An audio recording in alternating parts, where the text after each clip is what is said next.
lot of people go through life doing things badly. Racing's important to men who do it well. When you're racing, it's life. Anything that happens before or after, it's just waiting.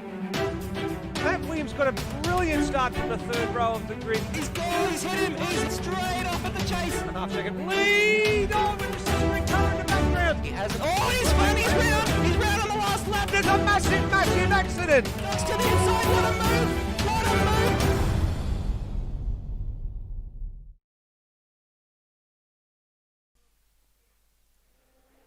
Good evening, everybody, and welcome to round number 4 of the AMS Oz GT3 Sprint Series Championship for 2020.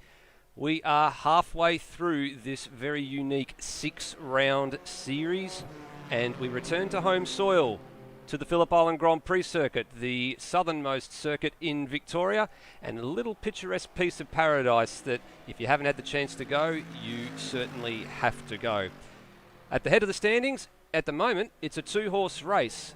Pete Savage and Will Devenish have been head and shoulders above the rest, but behind them, it's still mathematically possible that if the leading 2 trip over, they can still be caught before this season is over and done with. There's still 6 races to go and a logjam of drivers clambering around at the moment for the minor positions. And in a series that is unique as this one is, anything is possible. Thank you for joining Outworld Broadcasting's coverage of the series. It's a pleasure to have you along. My name is Steve DeVries, and I'm joined, as per usual, by the 2 men that have been a mainstay so far this year in GT3 here at Automobilista Australia. That's Josh Bagsy Bags and Michael the Floodman Zalavari. Good evening, gents. Evening, Steve. Evening, Michael. It's good to be here at Phillip Island, one of the best tracks in the world, in my opinion. And yeah, as you said, a good championship battle shaping up the front between Devenish and Savage. Neither can afford to have a bad round for the second half of this season. And as you said, it's going to be difficult for the people behind to catch up. But all it takes is some bad luck and some other people can be right back in the mix. Yeah, good evening, Bagsy. Good evening, Nether. Good evening, everyone. I'm very excited to be commentating tonight. Phillip Island, I'll echo Bagsy's statement and say that it is one of the best tracks in the world for these types of cars. And looking at the times currently, it looks like we're going to have a very enthralling night of racing with 20 cars on the grid. So keeping those entry numbers very high for Automobilista Australia, which we love to see. And so hopefully we'll get some more of that door-to-door racing in GT3 that we've become accustomed to. Yeah, we've been very, very spoilt for the well-supported grids since the year began, actually, all the way back February and March. We've had a really huge number of cars keep coming to every GT3 event on a Tuesday night. So a big thanks to all the drivers who have continued to support this series throughout the year, despite all the COVID controversy and things going on around us. We really do appreciate the time and effort that everyone has put into making this series as popular as it has. Having been moved from Sunday nights last year to Tuesday nights this year, it's gone completely from strength to strength. A huge success. So in part due to the broadcast team, due to all the drivers that take part as well. So thanks to everybody for making this series as popular as it is. As we have a look at our GT3 Sprint Series calendar, you can see there we are up to round number 4 with tonight at Phillip Island, and then 2 more rounds to go. Fly away to the Middle East to Bahrain for another day-nighter, and then the final 2 races to take place at the Road Atlanta circuit in America at the end of September. Before we get into tonight's running order, though, we'll have a quick look at the point standings, Bagsy, because as we said, it's very, very tight at the top between the leading pair, but have a look at this logjam of drivers just queuing up to wait for the leading duo to trip over. Yeah, it certainly is. Much like last round, how we only had less than a tenth of a second between our 2 front runners at the line. We've only got 4 points between them here. So less than a percentage point between the 2 of them. And, well, it's not quite less than a percentage point. But anyway, it's very close at the front. And really a long way back to Greg Turra and Steve Bolger, who, honestly, a lot of luck has to go their way for something to get one of them to the front. So Steve Bolger may struggle to defend his GT3 championship. But Will Devenish and Peter Savage are going to be duking it out again. And just based on the practice times we've been seeing, there is about 0.05 of a second between them, and we know that there's a chance for them to go faster once we get into qualifying specs. So it's going to be a very good battle at the front. Can't not mention people like Noah Tara and Steve Burko, who are doing very well in the Silver Cup and being ahead of a lot of the gold drivers. Obviously, some of them have had some poor luck of late, but it's still, third place is really up for grabs for anyone in the top 10 almost. Yeah, you're not wrong there. And the gold drivers have really been challenged by a number of these really quick silver class drivers as well. So Noah Tara and Steve Burke are the leading pair of silver class drivers there. Interesting note tonight, Noah Tara, actually being a school student, is away on school camp tonight. So he's missing this round, whereas Lime Mitch and Steve Burko are both here tonight, two teammates in Super 2 on Friday nights, probably set to take over as the leading pair of Silver Cup drivers by the time the night is out. And don't count them out for a very, very good solid performance as well. In fact, Steve Bolger had one of his better races at the last round at Suzuka with a 5th and a 3rd place finish. So he started to find a little bit of form and is making a beeline for the lead in the Silver Cup standings. We go over and take a look at our team's point standings, and the Bentleys of Burko and Zach Ross and Pete Savage well and truly in command. The 3 Lou Sim Sport Bentleys well and truly clear at the top of the team standings. The Wedding Crashers Racing Lamborghinis in 2nd, and the Petty Rivalry Motorsport Nissan Nismo GTRs, the 3rd placed entrants on that sheet there. Still a bit of room to move on there. A lot of people say that the team's race is important in some series. We keep a record of it here, but I think the emphasis, gents, is more on the driver's standings more than anything nowadays.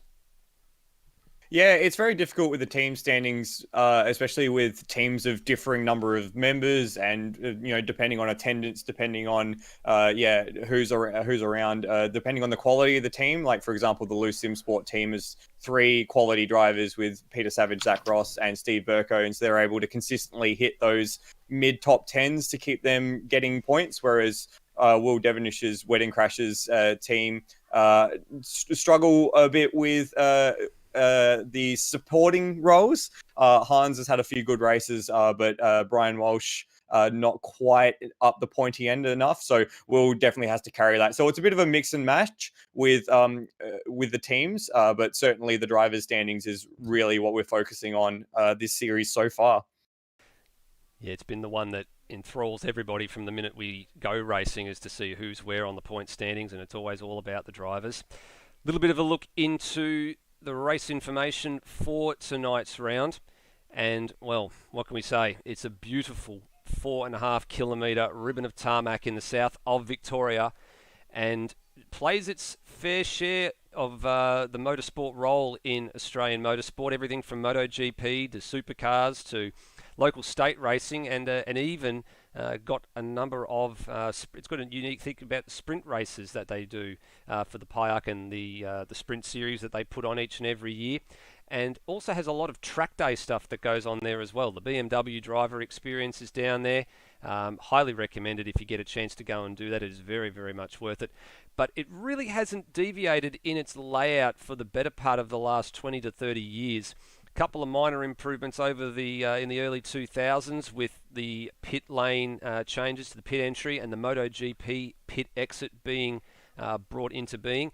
The only real change that has happened in the last 30, 40 years is the Turn 4, 5 and 6 complex. Turn 4 used to come in a lot further to the infield of the circuit, and then sort of was a big 180 degree turning loop, and then Turn 5 never used to exist. So that's the only real major change that has happened over the course of time.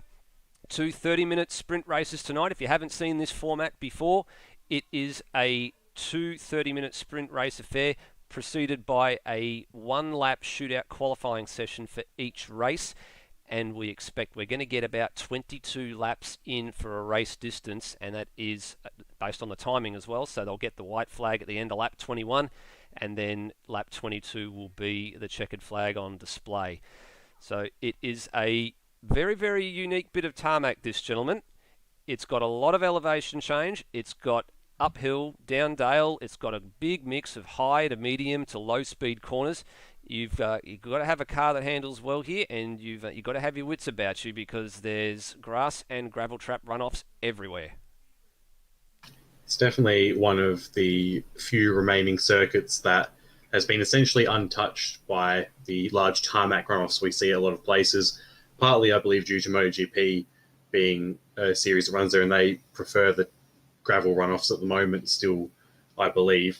But yeah, it's a very pure circuit, a very nice flowing circuit. It's something that's just nice to look at in general. It's a very good spectator circuit as well. I've been there for MotoGP and for Victorian State Series, and there's so many places where you can get a very good view of the whole track.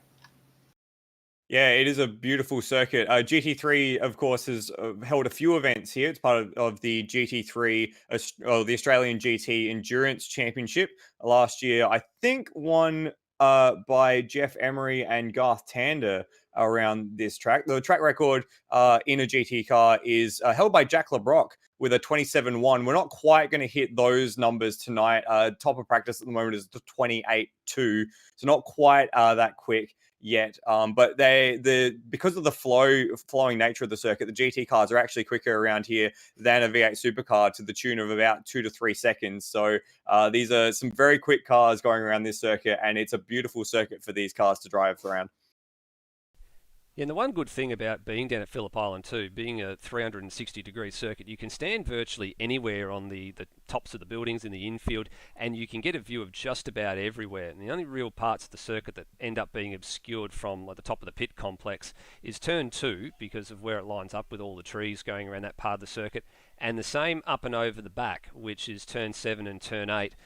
They're also obscured by trees, so you lose sight of the cars for about 10 or so seconds up through the back section of the course, and for about another 7 or 8 to 10 seconds down through Southern Loop at turn 2. And apart from that, you can see virtually everywhere, even from the commentary boxes, a full 360-degree view. So very much a spectator circuit. The only thing about Phillip Island is you need to be prepared for the elements. It does get quite cold down there, and the drivers tonight are not going to have to worry so much about the cold because they'll be in the comfort of their own homes, but the track temperature is what is going to catch out a lot of these guys tonight. Yeah, the reputation of Phillip Island's temperature has dissuaded me from making the trip. I'll be that honest. I've heard many horror stories from friends who have been marshals out at Phillip Island of days in hail and wind, and no thanks. I'll happily sit on the Adelaide street circuit in 40 degrees. That's much more my speed. So yeah, it's unfortunate that the wind and the track temperature isn't something that you really get to model effectively in this sort of simulator. But the track temperature will be a factor. It's stepped up quite a bit from what we had it in practice, so drivers will have to contend with that. But the wind not coming off of the ocean is going to be a welcome thank you from the drivers to not have to deal with that tonight. Yeah, current track and air temperatures, the air temperature sitting at 14 with a track temperature of 21 at the moment. So pretty much modelling what a lot of would happen down there in local state racing as well. I'd argue 14 is almost too high for Phillip Island. For an air temperature, you're probably not far off. When I was there for MotoGP, it was absolutely, I mean, sort of much like Melbourne weather. It started off, it was cold and rainy and a bit of hail, and you cooped up under your little umbrella, and then suddenly the sun comes out and you're starting to feel a bit too warm because it jumped 5 degrees in 20 minutes and you're wondering what's going on. At least with Melbourne, it's kind of sheltered in a little bit of a cove. Phillip Island is just out there. It's just, yep, weather gods, take me now. Yeah, it's just there's the cliff, there's ocean, and then the next stop is Antarctica, and that's where all the wind's coming from. Yeah, you're not wrong there. You've got to be rugged up on a lot of occasions. I know the marshals get told at every marshals briefing to make sure they bring everything that they need for Phillip Island, because you've got to be right on your game when it comes to being prepared to battle the weather in some cases. I mean, I've been down there when it's been absolutely pouring with rain as well and not been able to see. I really do feel sorry for the marshals that have to go out there and keep an eye on things, but they're the reason why we go that we can go racing as well. Without the marshals, we don't have any race meetings being done. So very big thanks to all those guys that give up their time. So, qualifying gets underway, and the first man out is Termo aboard the Viper. We'll cycle up and pick him up. There goes his teammate in Benjamin Rhodes, aka Rhodey. But here is the number 51 down to Southern Loop. So a reminder, the unique thing about this series is it is a 10-minute session for qualifying, but you only get the one flying lap. So you can see there in the top left-hand corner that it says 1 of 3. So they get an out lap, one timed flying lap, and then they've got to get in. So if you leave the pits, you are effectively committed to completing your lap. So you don't want to be going out there with a lot of other drivers per se at the very beginning of qualifying. You sort of want to pick and choose your time to go out and get the best gain with the track conditions the way they are, but also you don't want to get impeded by anybody else that's out there on the circuit at the same time that you are. And Termo's usually one of the pioneers that likes to go out very, very early. There's his teammate back there, and one of the Wedding Crashers Lamborghinis is back there. I think that may be possibly Brian Walsh, just coming out of Siberia as well. Yep, that's correct. And seeing Ujit Mishra and one of the Loose Sim Sport Bentleys, looks like it's Burko, has just exited the pit lane and heading down to turn 1. And we are using the MotoGP pit lane tonight just to make sure that drivers don't merge on to the main straight when there's traffic coming their way, because you can see here the line that Termo takes just starts to get a bit close to that pit lane exit. So we've asked the drivers to follow the MotoGP pit lane and come on at turn 1, just so everybody has a bit of room to see what's going on. Gives you plenty of time to sight and follow, or have the person pass behind you as you're going into turn 1. Everyone helps their situational awareness, because Termo goes a little bit wide there. It helps their situational awareness, and hopefully less chance of incidents when people are coming out for their fast qualifying laps. Because it's very easy for someone to just pop out onto the line and ruin your lap, as Floody found out while in practice. Yep, absolutely. Got absolutely cleaned up on my way through turn 1, thanks to a car coming out of the pits, unfortunately for me. Good thing, though, it wasn't worth anything, because I am not running tonight. I am just in the box. So we're watching Termo on screen. He's gone through the first sector mark at 30.3, which is pretty impressive, actually. Just come up to the second sector mark at the bottom of MG here. We'll see the time flash up. It's 105.0, just a little bit off the apex of MG. Very easy to do there as you're braking downhill. And then it's these 2 long sweeping turns to take you back onto the main straight. And he will set the first competitive time, or the first time at all, for the session.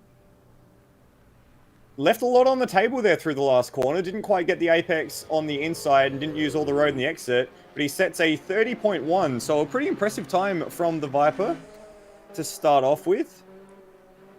Yeah, not a bad benchmark time. Times behind him were slowly getting lowered in each sector from the cars behind, where our first sector marker is the best man at the moment is Brock Harvey with a 29.94. Rhodey and Brian Walsh set their times, and we've just got our current man in second position in the point standings on his outlap at the moment, just on screen. Want to keep eyes on Brock, because he's set a purple first and second sector now as he comes onto the main straight. He's running the Camaro this evening, giving away his BMW for a car that's a bit more terrifying. Here he comes. And he's going to come across the line. Yeah, 29, I think. 29.4. That's a very respectable time. And he was doing times like this during the week, practicing as well. He's in as a guest tonight. So a very, very healthy time and a very respectable time. Greg Torres coming around to set a time, but it looks like he's had some trouble in the last sector. Yeah, there goes Anis, and he still manages to get to the top. A second faster. He didn't purple the first sector. He purpled the middle sector by a full 4/10. And he was quickest in the last sector as well, but he wasn't as fast as the fastest man through Sector 1, but still a very, very respectably good time. We did see a couple of drivers dive late into the 27s at the back end of practice. And our championship leader is just about to start his flying lap. He was the only one to get into the 27s in the practice session earlier tonight. So we'll keep eyes on Peter Savage as he goes through turn 1 and into the southern loop. Yeah, we saw his last practice time was half a second faster than anyone else. So I think he might have been the only person to go out and practice a low fuel run. which all these guys forget to do, I think, on the actual night of practice. They do it during the week, but it's one of those things where your car handles so differently without the full fuel load that people seem to struggle a little bit. 29.9. And he's up for the first sector mark. That's not a bad time. 29.935 is only fractionally quicker than Brock Harvey's best mark of a 29.944. So in the zone at the moment, it is very, very hard to get the car working and up to temperature very, very early in the lap. You've really got to spend your out lap getting the car fully prepared, because you don't have the luxury of being able to do 2 or 3 laps on a tyre, get the heat cycle into that you need, get the car fully prepared and find your groove. You've got to be on the money straight away. And he's on the money. Yeah, he is too. He's nearly 3.5 tenths up at the moment. So this is tracking like going into a mid 28. Just got a little bit of wheel spin there through the penultimate corner. Let's see if he's able to nail that run onto the main straight. Used a lot of curb, gets a nice run. Didn't look like he let off there. He comes down the straight to finish off his lap. Good and time. It's 28.3. Found time in all sectors. Very, very nice job for Pete He's Savage. very happy with that one. Kalen Duncan leaving the pits, and Mike Coulston is probably the next one that will keep an interest in. The Antara Resort Style Living Acura NSX over Lukey Heights, and he's a second and a half off the pace.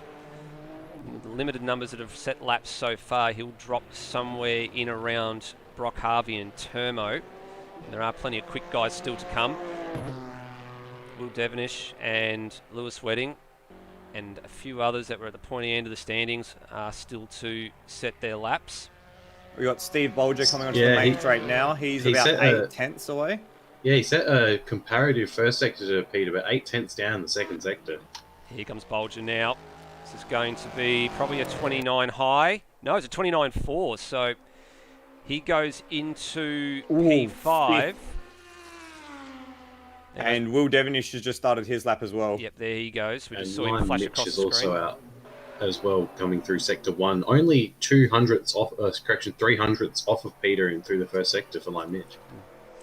Getting some word through as well that we're probably not going to see a qualifying lap for Hans Brunswick. He's going to have to start rear of grid. He's got a little bit of an issue with the game. We like to call it the toe bug, where the car is not being allowed by the game to exit the pits. So he's unfortunately going to be rear of grid in a 19 to 20 car field. Tim Redmond, another one of our guests tonight, and he goes P4, a second off the pace. Very respectable lap time, a 29.4. Line Mitch is only 1.5 tenths off of Peter Savage through the first sector. And Will Devenish was 13 thousandths of a second down on Savage to the first sector. So it's going to be very, very tight up the top for those three as Devenish comes over Lukey Heights to break the second sector mark. Here comes Line Mitch to the line. He does a 28.8, goes 4.5 tenths behind Pete Savage. Will Devenish be the next man to cross the line. Brendan Ross was flying as well. We have to keep an eye on him because he was up at the first sector marker. He purpled the first sector marker at a 29.7. Oh, that's 2 tenths faster than anyone else so far. Is a mile But he's quicker. lost it in the middle sector. We'll let Will come across the line. Here he comes, the Lamborghini and the series leader at the moment. Goes second, not by very much as well, 14 hundredths of a second. Now, Rossi about to come through the final corner now. He lost 3 tenths in the middle sector. This last sector's looked very clean. Let's see him as he comes across the line. And it's a 28.4. Look at the 8 margin. thousandths off of Will Devenish. Not very much in that at all. And we got Lewis Wedding coming across to start his flying lap as well. And Kalen Duncan, he's come across to the second sector mark now. He's 3 seconds away, so he's not going to trouble the top of the timesheets. Let's jump back to Lewis and see what the series admin can do in this Acura. Well, he's been talking in chat, psyching himself up, I guess. He's been talking to about Hans and making jokes about this being like F1 pre-2001 with no Hans. No. But now he's going for the track. Oh, he's very close as well. That's 8 hundredths of a second going through the hairpin. Not very far away from the top gong at the moment, Lewis Wedding. He will threaten. Bit of a lock break going into Siberia. Takes the tighter line. That's one of the corners on this circuit where you can take in 2 different lines. You can stay close to the apex, or you can drift out wide and then try and apex late and then get a really nice run up through this back section of the circuit, through turn 7 and 8, past the Hayshed in this edition of the game, which in real life doesn't actually exist anymore, and then up and over Lukey Heights and down into And MG. he's up. And he's up. Look at the margin. So he's up by just under a tenth of a second, but it looked like the car just didn't want to get going out of MG corner. He's using all the road and some on the exit of turn 11. No curb out there, so he kicks up a little bit of grass. Going to be There's a top four. Little breath on the throttle coming down the main straight. Has he done enough to snatch pole position from Peter Savage? And no. And he hasn't. No, fourth as well. Like this, for the sake of 400ths of a second, he missed out on 2 positions there. Well, there's your man on pole position yet again, Pete Savage. That makes 6 in a row for the number 88 Bentley. And coming into tonight, he was actually on a record pole streak as well in GT3s. He had 5 of them up to this point. The 6th one, of course, was the grid that we had to set by progressive style from the timing issues we had with the bend a little earlier in the season. But 6 in a row for Pete Savage, and he is dominant over 1 lap at the moment.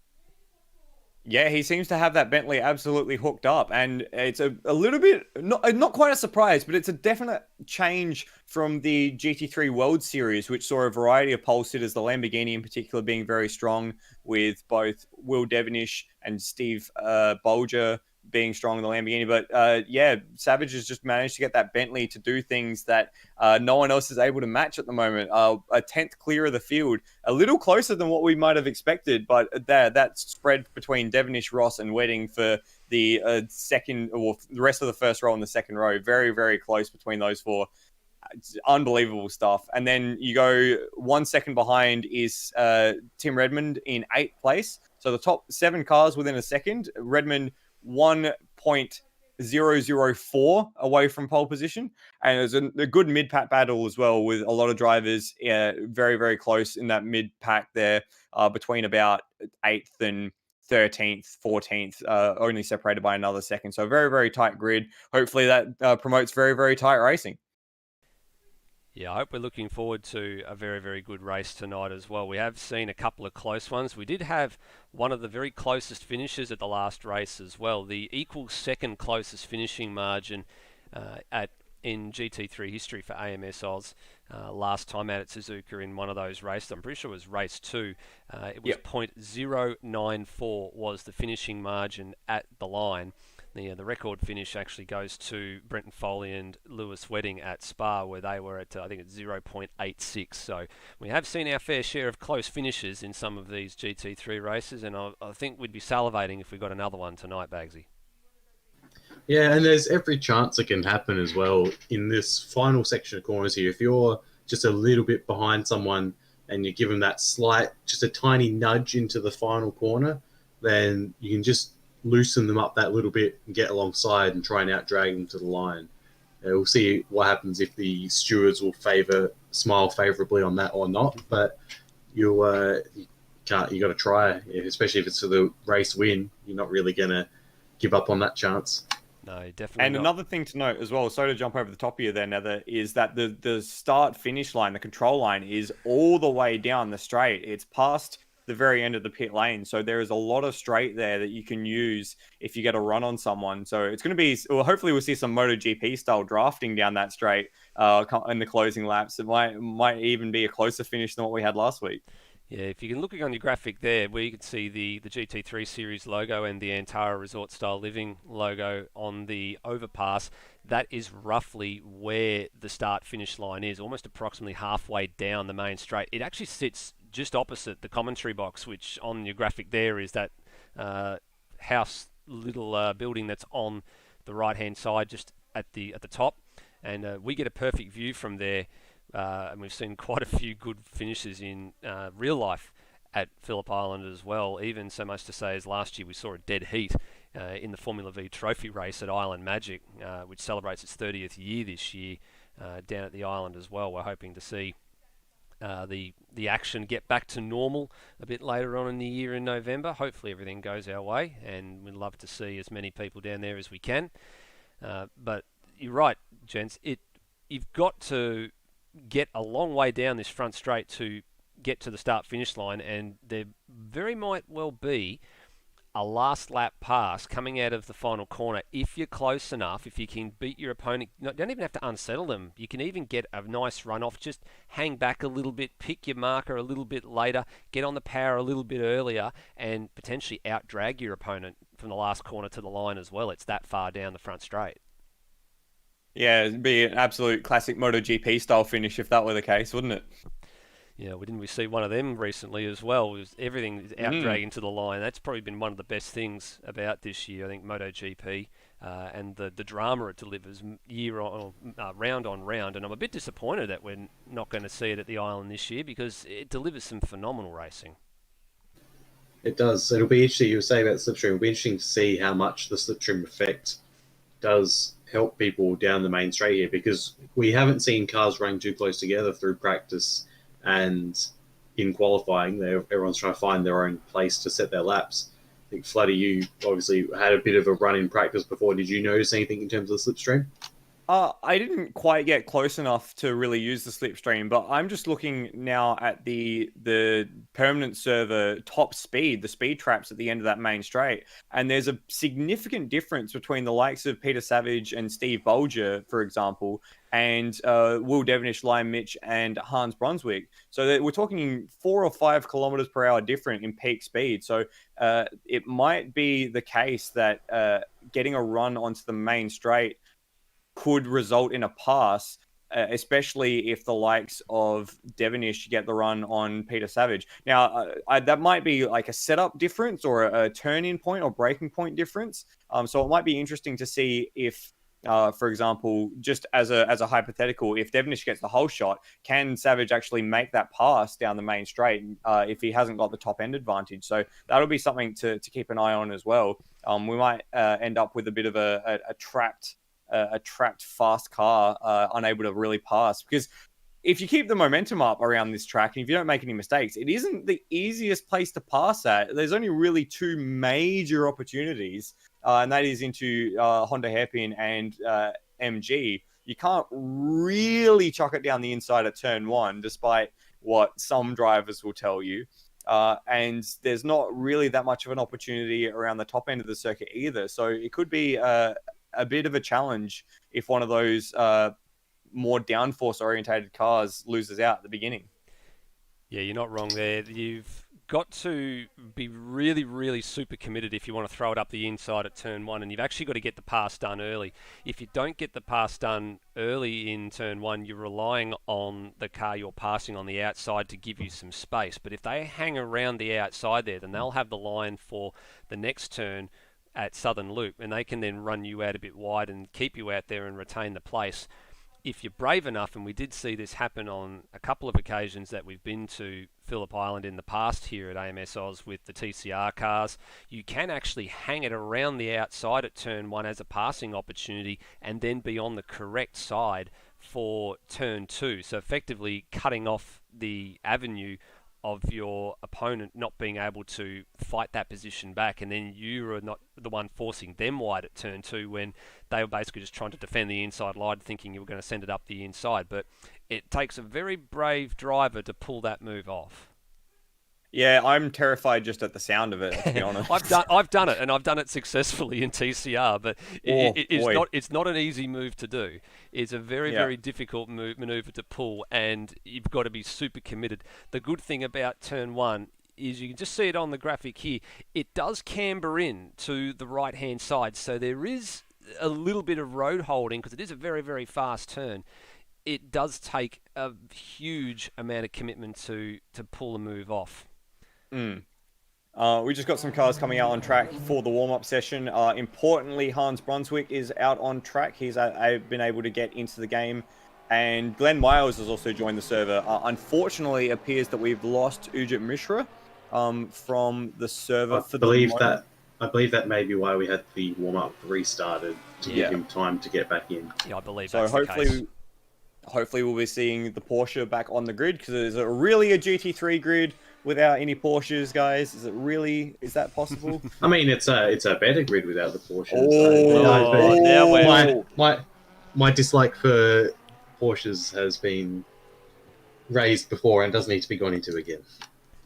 No, I think there's a few people that are like the Porsches. There's some people that don't like the Porsches. If our Porsche Boxer Cup series here at AMS Oz is anything to go by, I think a lot of people love them because we're seeing grids again up in the low 20s in terms of numbers, which is really positive to see.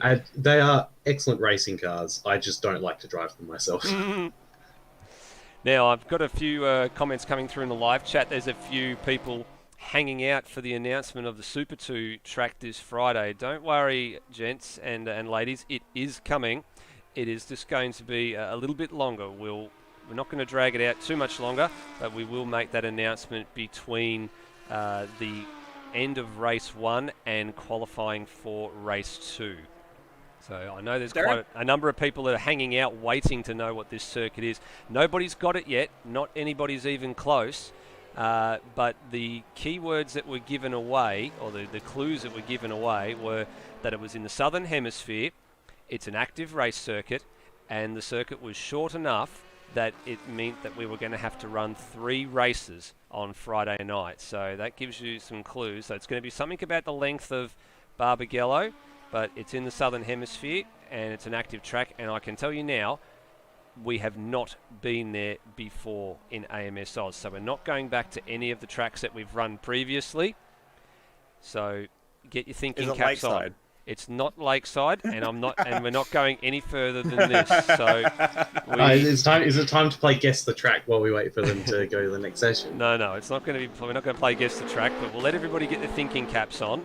And in about 30 or to 40 minutes or so, we'll get some last-minute thoughts before we reveal it when we do our upcoming events. My guess is Ribeirão Preto, the street circuit. Oh, no. Brazilian. Anything but that, thanks. I still have flashbacks to running the TCAC all-wheel drive around there, where it was just not a good time at Ribeirão Preto. Yeah, streaming that one was a disaster. In more pertinent news to tonight, GT3 Ujit Mishra is back in the service, so we've got our full complement now, 21 cars.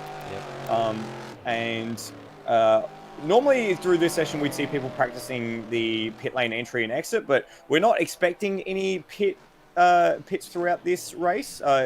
While in the World Challenge earlier this year we had compulsory pit stops, this time around no compulsory pit stops. We're not expecting any stops for fuel. Tires might be a consideration, but really with the long flowing corners, there's much less of a sharp tire load. I think I didn't notice a significant drop off in the tires when I was doing running earlier tonight. So not expecting any pit stops, which is kind of good for this circuit because the pit entry is not the easiest thing in the world. And we've made mention of the pit exit already being quite difficult as well. Also, the sheer time loss from going through the pits and getting tires changed is just, there's no way it's going to be worth it. You're not going to, unless you need to gain 5 or 6 seconds a lap for it to be worth it, given how much you're going to lose in the pits. And that's the whole benefit of the 30-minute sprint race, is it was just short enough to avoid having to come into the pits to make pit stops. During the longer World Series that we had earlier this year, we were seeing some drivers were coming in slightly before 30 minutes had elapsed at some circuits, just trying to vary the strategy up a little bit. Some drivers were able to save some fuel and make it all the way to about 35 minutes into a stint, and that's going on 60, 90 and 2-hour long races.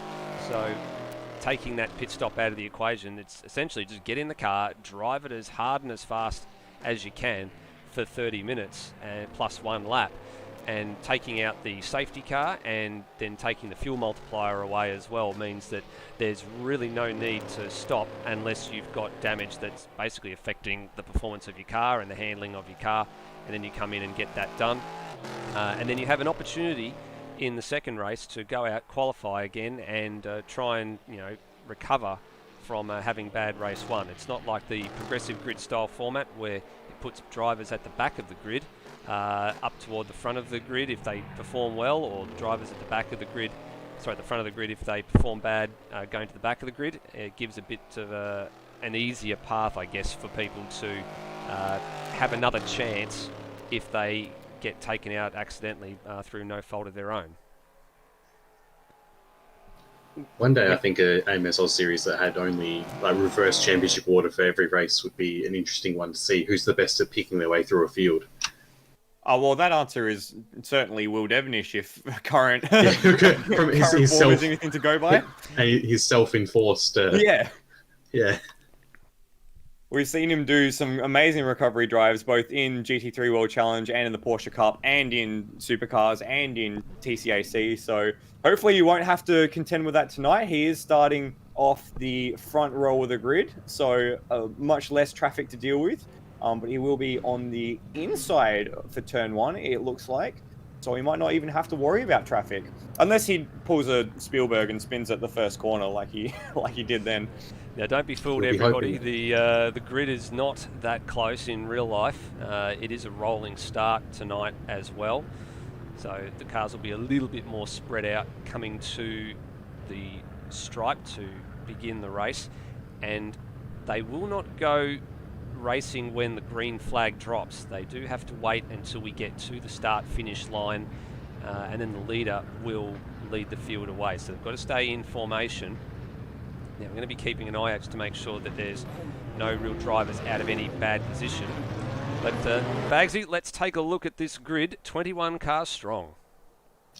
All right, you may have been tuning in to the Phillip Island Penguin Parade before. Now we've got the Phillip Island Drivers Parade here for the formation lap. Peter Savage continuing his streak of pole positions, as Nether said earlier, the longest streak of pole positions, we believe, in AMS Oz history, and he has not been off pole position at all, apart from the one time when timing glitches meant we couldn't have a qualifying session.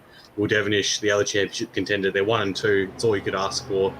Time for another battle here at Phillip Island. Brendan Ross in 3rd. He was so close to pole, but that 1/10 of difference was all it made. Lewis Wedding as well, only a 10th away from the front row. Lime Mitch has a very fast car in a straight line, as Floody said before, so he'll be interesting coming out from 5th place. Greg Turra in 6th.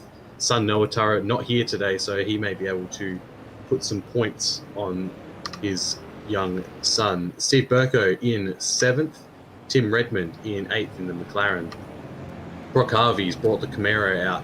Only person to run the Camaro this season, looking resplendent in that black livery. Steve Bolger, a lot further down than we would have expected him, in 10th place. He's usually up in the top 5. Jomo with a very good qualifying, starting alongside Bolger. Luke Joyner in 12th, Wedding Crashers Motorsport. Mike Coulston for Team Antara down in 13th, alongside Ujit Mishra, who has brought the Kingfisher Singapore Airlines Porsche out. Brody in 15th place in the Xbox Viper. Bagacino in 16th.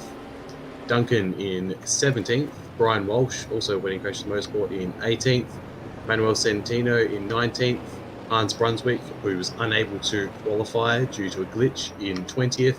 And Glenn Miles, who did not get any running qualifying, down in 21st. A couple of final comments in the live stream. Props from Scott Stancliffe to Brendan Ross on how good the GTR looks, and I do second that emotion. It's a great looking piece of machinery. It's going to be running off the second row of the grid, and it might have a little bit of a sniff going down into turn 1 if he can get the whole shot on this start. So the pace car is in. 30 minutes are on the clock. We'll see that start to tick over in just a few moments' time as the field gets to the line now, and we are away right now for the first 30-minute encounter here at the island, and already a number of cars starting to jockey for position. Looks like Ujit Mishra is trying to fend off a couple of cars behind in the mid-pack. Pete Savage heads the field into turn 1 comfortably from Devonish with Rossi 3rd. Lime Mitch is sending it. Lime Mitch has sent it on Lewis Wedding at the second corner. He's overcooked it a little bit into turn 2. Wedding's going to have a little bit of a look back up the inside on the exit of 2, and they're going to run side by side down into 3 at Stoner Corner.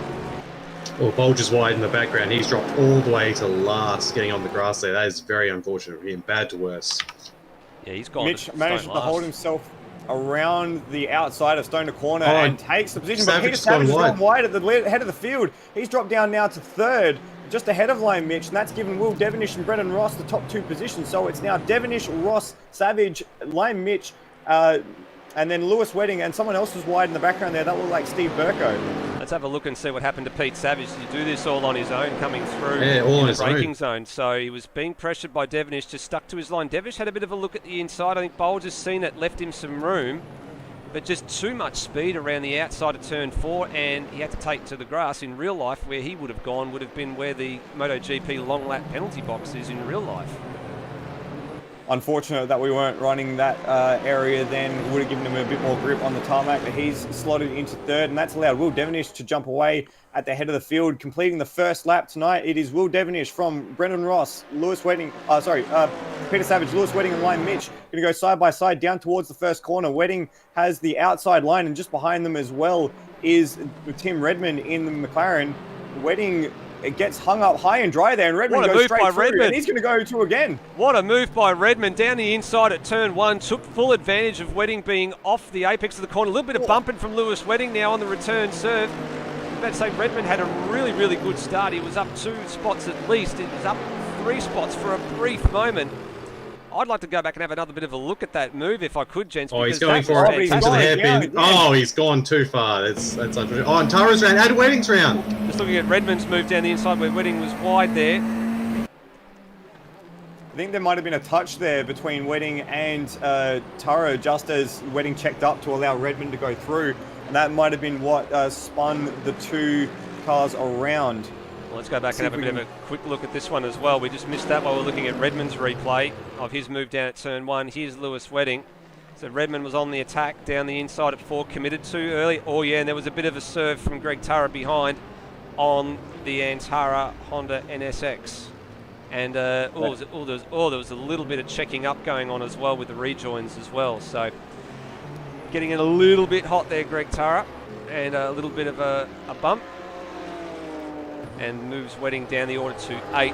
Have a look at Hans Brunswick. He has moved from the rear of the grid. He's already P7. Wedding has come out behind him.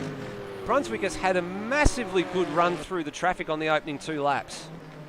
That is phenomenal, but he's going to lose the position here to Wedding down the inside into turn 1. I don't know if he even cares. He's still up 12 positions in 2 laps. That's incredible. I mean, I don't know if he paid some of the other drivers to just let him by at some point, or because that is an absolutely amazing run up to 12th place. I mean, sure, there's been some misfortune for some other people. That's only 2 or 3 of those positions. The rest of that is absolute skill, as Peter Savage is going up the inside of the hairpin on Brendan Ross. And is he going to make that position stick? They're still side by side. Yes, he's got past. Yeah, Rossi's let him have that one.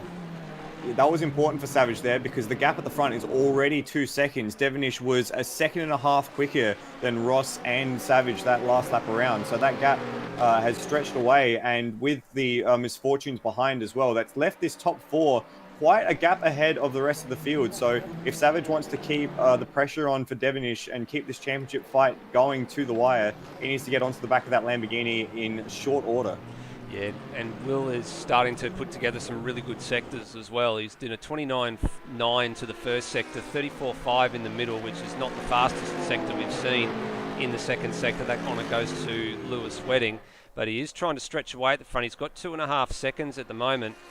Rossi's doing his best to hang on to Pete Savage here. 29 flat for Devonish is the quickest lap of the race, and the gap is now 2.6. So these two are going to have to get their skates on and in a big hurry and catch that number 15 Lamborghini. Lime Mitch is not out of this as well. He's starting to try and catch up to the back of Rossi and just hanging on for dear life, having had a bit of an early elbows out moment with Lewis Wedding on lap 1. And then it's back to Steve Burko, who's the next of the Bentley Continentals in P5. You can see him just in back a shot there, being pursued by Turmo, who's had a pretty good start too. Up 5 positions at the start there, and behind them, Hans is not letting Lewis Wedding get away. Hans Brunswick, while he got past fairly easily on the straight by Lewis Wedding, he's not let him go at this point. He's using him to keep pace. And just a little further back, there's a massive battle pack starting with Kalen Duncan in 11, going all the way down to Rhodey in 15th. They're separated by millimeters in that group there. Luke Joyner, Ujit Mishra, Steve Bolger! Big tank slapper for Steve Bolger. I was about to say Bolger was starting to slowly recover his way through the field, and he was coming across this battle, and he just got a little bit too happy on the loud pedal there out of Siberia, and the thing jumped sideways on him. We had a perfect shot of it, the head-on shot looking back to Siberia, and that Jaguar wagged the tail as bad as a dog was wagging its tail, I think. It was a very, very happy puppy. Yeah, and Rhodey jumped off the track in sympathy there, trying to avoid where Bolger could have ended up. Yeah, I think if I'd seen that in my front screen there, I'd be thinking, oh, I'm just going to back off. And I'm just going to bring us back to the battle for 7th and 8th. Hans Brunswick on Lewis Wedding, pulling the move on a return of serve down into turn 1. Hans gets it done this time around. In that process, he set the fastest lap of the race so far, a 28.9 for the man in Gary Neville's machine at the moment. So Hans has got his skates on, up 13 positions from the rear of the field in this race. And it was a nice block pass too.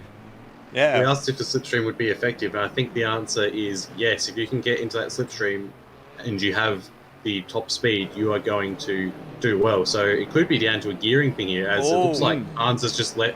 It looks like he let him through there, actually. Maybe he thought he was a bit too aggressive on the move. I'm not sure about that. I think maybe he was trying to take the wider line from Siberia and then get a good run out of 6 and up through this section of the course. And Lewis just seized the opportunity and said, "Thank you very much. I'll have you down the inside at turn 6."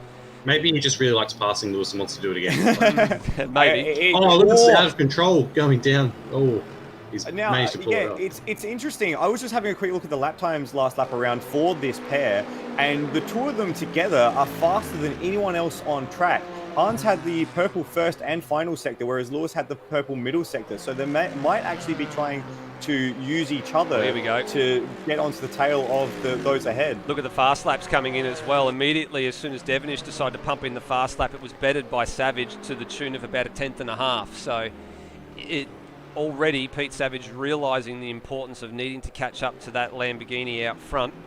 And everywhere we look, there's little 2x2 battles here. Now, Burko's made a mistake somewhere because Turmo was behind him. They've just touched on the exit of turn 2 there. Turmo off the road. Turmo just passed him in down to turn 1. He got the slipstream, kept going, and now Hans Brunswick, because they both slowed up, is going to look like he's going to take the position from Burko into the hairpin. So Burko... He's going to have the better drive around the outside there, so Burko holds the position. But yeah, that's made this 2 sets of 2 into 1 set of 4. It certainly has, and Burko checked up to give position back to Turmo, effectively redressing the position, and it's cost the pair of them time, that little skirmish coming out of turn 2 and down the hill into 3. And it's also cost Hans and Lewis in terms of lap time as well. They lost something to the tune of a second in the first sector, just trying to avoid or become a part of that little battle pack. So it's a battle pack of 4 now for that 5th position. There's another little battle pack just behind them. Brock Harvey doing pretty well to hold off a hard charging Tim Redmond. Brock's where he started in P9. He'd be pretty happy after not having run GT3 machining for a while to be in the top 10, and Burko's had a moment there. He's just dropped 2 wheels on the outside between 11 and 12. Turmo gets a move on. Hans Brunswick's alongside, and this is going to run side by side into turn 1.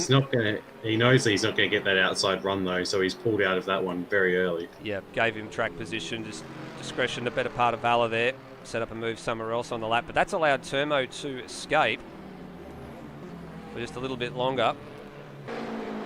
Just a quick update on the front while we've got a moment. The top 2 last lap around set 28.8s, and then the next 2, Brendan Ross and Lime Mitch, 29.8s. So their top 2 is significantly broken away from the following pair now.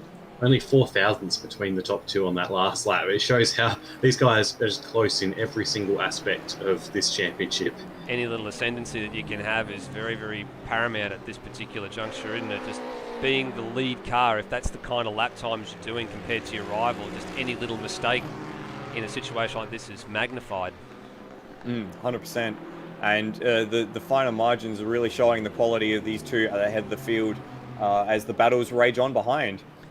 We have lost our first driver of the evening. Rhodey has DNF'd. Went back and scrolled back and had a look, didn't quite ascertain what happened to him. So Turmo's teammate, unfortunately, has ended his race in the garage. Pass at MG by Tim Redmond. Got down the inside of Brock Harvey nice and neatly, coming over Lukey Heights and down to MG. So that is back to P9 for the McLaren driver. Let's have a look at this move. Oh, they were side by side coming through turn 7 and 8 as well, and actually got the pass before MG and Lukey Heights. So, and had to fight it, had to sort of park the car in the right spot there. And Brock tried to fight it back. But well done in the end by Tim Redmond. Very, very ballsy move around the outside of turn 7 and 8. Another 2/10 Peter Savage took out of Will Devonish in that last lap. As a bit further back, the Turmo-Burko battle is raining again, and Burko's going to the inside in the hairpin. And he's just passed him quite easily there. Turmo left the door open, and away he goes. I think Turmo knew he was beaten there because he didn't get quite a good run out Oh, of no, he's Southern gone Loop. wide. He's gone wide. He's just put 2 wheels on the grass while braking for Siberia, and he's out there in Siberia in the end. So he's dropped down to the tail of that group. He might even get swallowed up by Tim Redmond and Brock Harvey. So unfortunate for Turmo. He was putting in a great performance. Just ahead, though, Lewis is so close behind Hans all the way up past Hayshed. He's really able to follow quite well in that car. Yeah, it's got some good road holding, that NSX. I'm not sure what it is. It just seems to just dance like a ballerina through a lot of these corners, and sometimes it looks like it's out of control, but it's very graceful in the way that that car is being handled through some of these corners. It just corners so well. Burko off the road at turn 12. Luckily hasn't dropped too much time. Managed to hold it in there. It's interesting your point about the NSX because in the pre-race chatter, both Mike Coulston and Lewis Wedding were complaining about the balance and not really having the aero balance between the front and the rear hooked up. So the fact that it's actually able to follow very closely behind the Lamborghini is a little bit of a surprise to me, considering how much both Lewis and Coulston were complaining about the aero balance of that car. Yeah, it's not surprising to see Lewis putting in some good laps because that's what Lewis Wedding does. But yeah, it's surprising to see it run so closely and so effectively behind another car. Going a bit further down the order, just seeing where Greg Turra's gone to after all of his endeavours, especially on the opening couple of laps where he did have that moment down to turn 4. He's ended up P16 and just running all on his own at the moment, so hasn't gone according to plan for him. And the race leaders are going to start to get some lap traffic shortly as well. So Will Devonish round the final corner now, and the last man still on the lead lap has just gone into turn 1. So that's Glenn Miles in the SRT Viper. So in the next couple of laps, I dare say Will be on his hammer. And Will's trying to break the back of the chasing pack. Last lap around, he set his best lap at 28.6 compared to Peter Savage, a 29 flat. And then Brendan Ross, 29.1. And Lime Mitch must have made a mistake in that final sector because his lap time was a 31.3. He went wide in the final corner and was on the grass almost halfway down the straight. So he's almost gone all the way back to this battle with Burko and Burko and Brunswick. Yeah, he was only about 2.5 seconds behind Brendan Ross at that particular point as well, and you're right, Lime Mitch is going to be under siege just in the background is sizing up Burko for a move into turn 4, gets the inside line. Now it's all going to be about power out here for the pair. Burko uses all the curb, and he's going to hold the inside line for Siberia. Burko's got excellent drive in that Bentley out of the hairpin. That's the second or third time Hans has tried that, and every time Burko's been happy to say, yep, you have the inside line, I'm going to have the traction, see you later. And Hans had to be very careful there as well that Wedding didn't try and sneak up the inside at Siberia like he did a couple of laps ago as well. So he was very, very quick to cover that line off defensively so Lewis couldn't get up there and try and make a wedge into turn 6. Yeah, I'm sure Hans would be happy to pass Wedding again, though. He's done it twice. What's the third time? Let's keep an eye on the lap times that Lime Mitch is doing at the moment as well, relative to the guys behind. Now, I'm aware they've tripped over themselves a few times in this particular lap. So there's Lime Mitch with a 30.5. Burko the 29.9. So there's a 0.6 of a second gain for this trio alone. So as Hans goes down the inside of Burko into turn 1 yet again. We said turn 1 wasn't really a passing opportunity, but we've seen it 3 or 4 times now. Park it in the middle like he does right there. That's it. Covers off any potential avenue for Burko to resend it back up the inside at turn 2. And he should, if he can get, he was a little bit off the racing line there through the second part of turn 2. Didn't get the drive off that he wanted. Burko's going to be close enough to have another go down at turn 4, and he does. Wedding's looking to the outside, almost 3 wide as well. On the switchback, on the crossover, Burko covers off the move, and now he's going to hang Hans out to dry here. he's got such good traction on the outside of that hairpin that even though he arguably missed his braking zone and went deep there, he was able to just power out and really just take Brunswick to the cleaners. He didn't give him any opportunity. It's like, yeah, even though I've missed this apex by about 3 days, I'm still going to be back there to be next to you as you leave the corner. Just noticed as well, Brock Harvey in the background looks like he's nabbed Turmo as well, and indeed he has. Hans Brunswick tries to look down the inside of Burko there at MG. There's no room at the end on that one.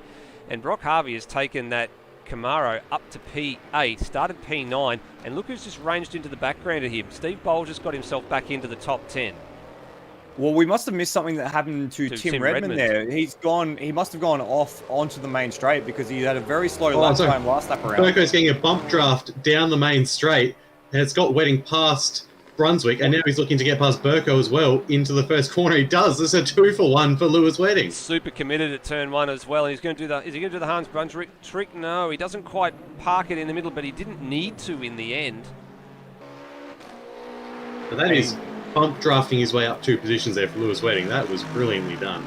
And once one of these guys gets to the lead of this group, they can't break away from the others. That's the problem. Like, they might be catching Lime Mitch a little bit each lap, but they're not being able. One driver just can't seem to break away from the other two.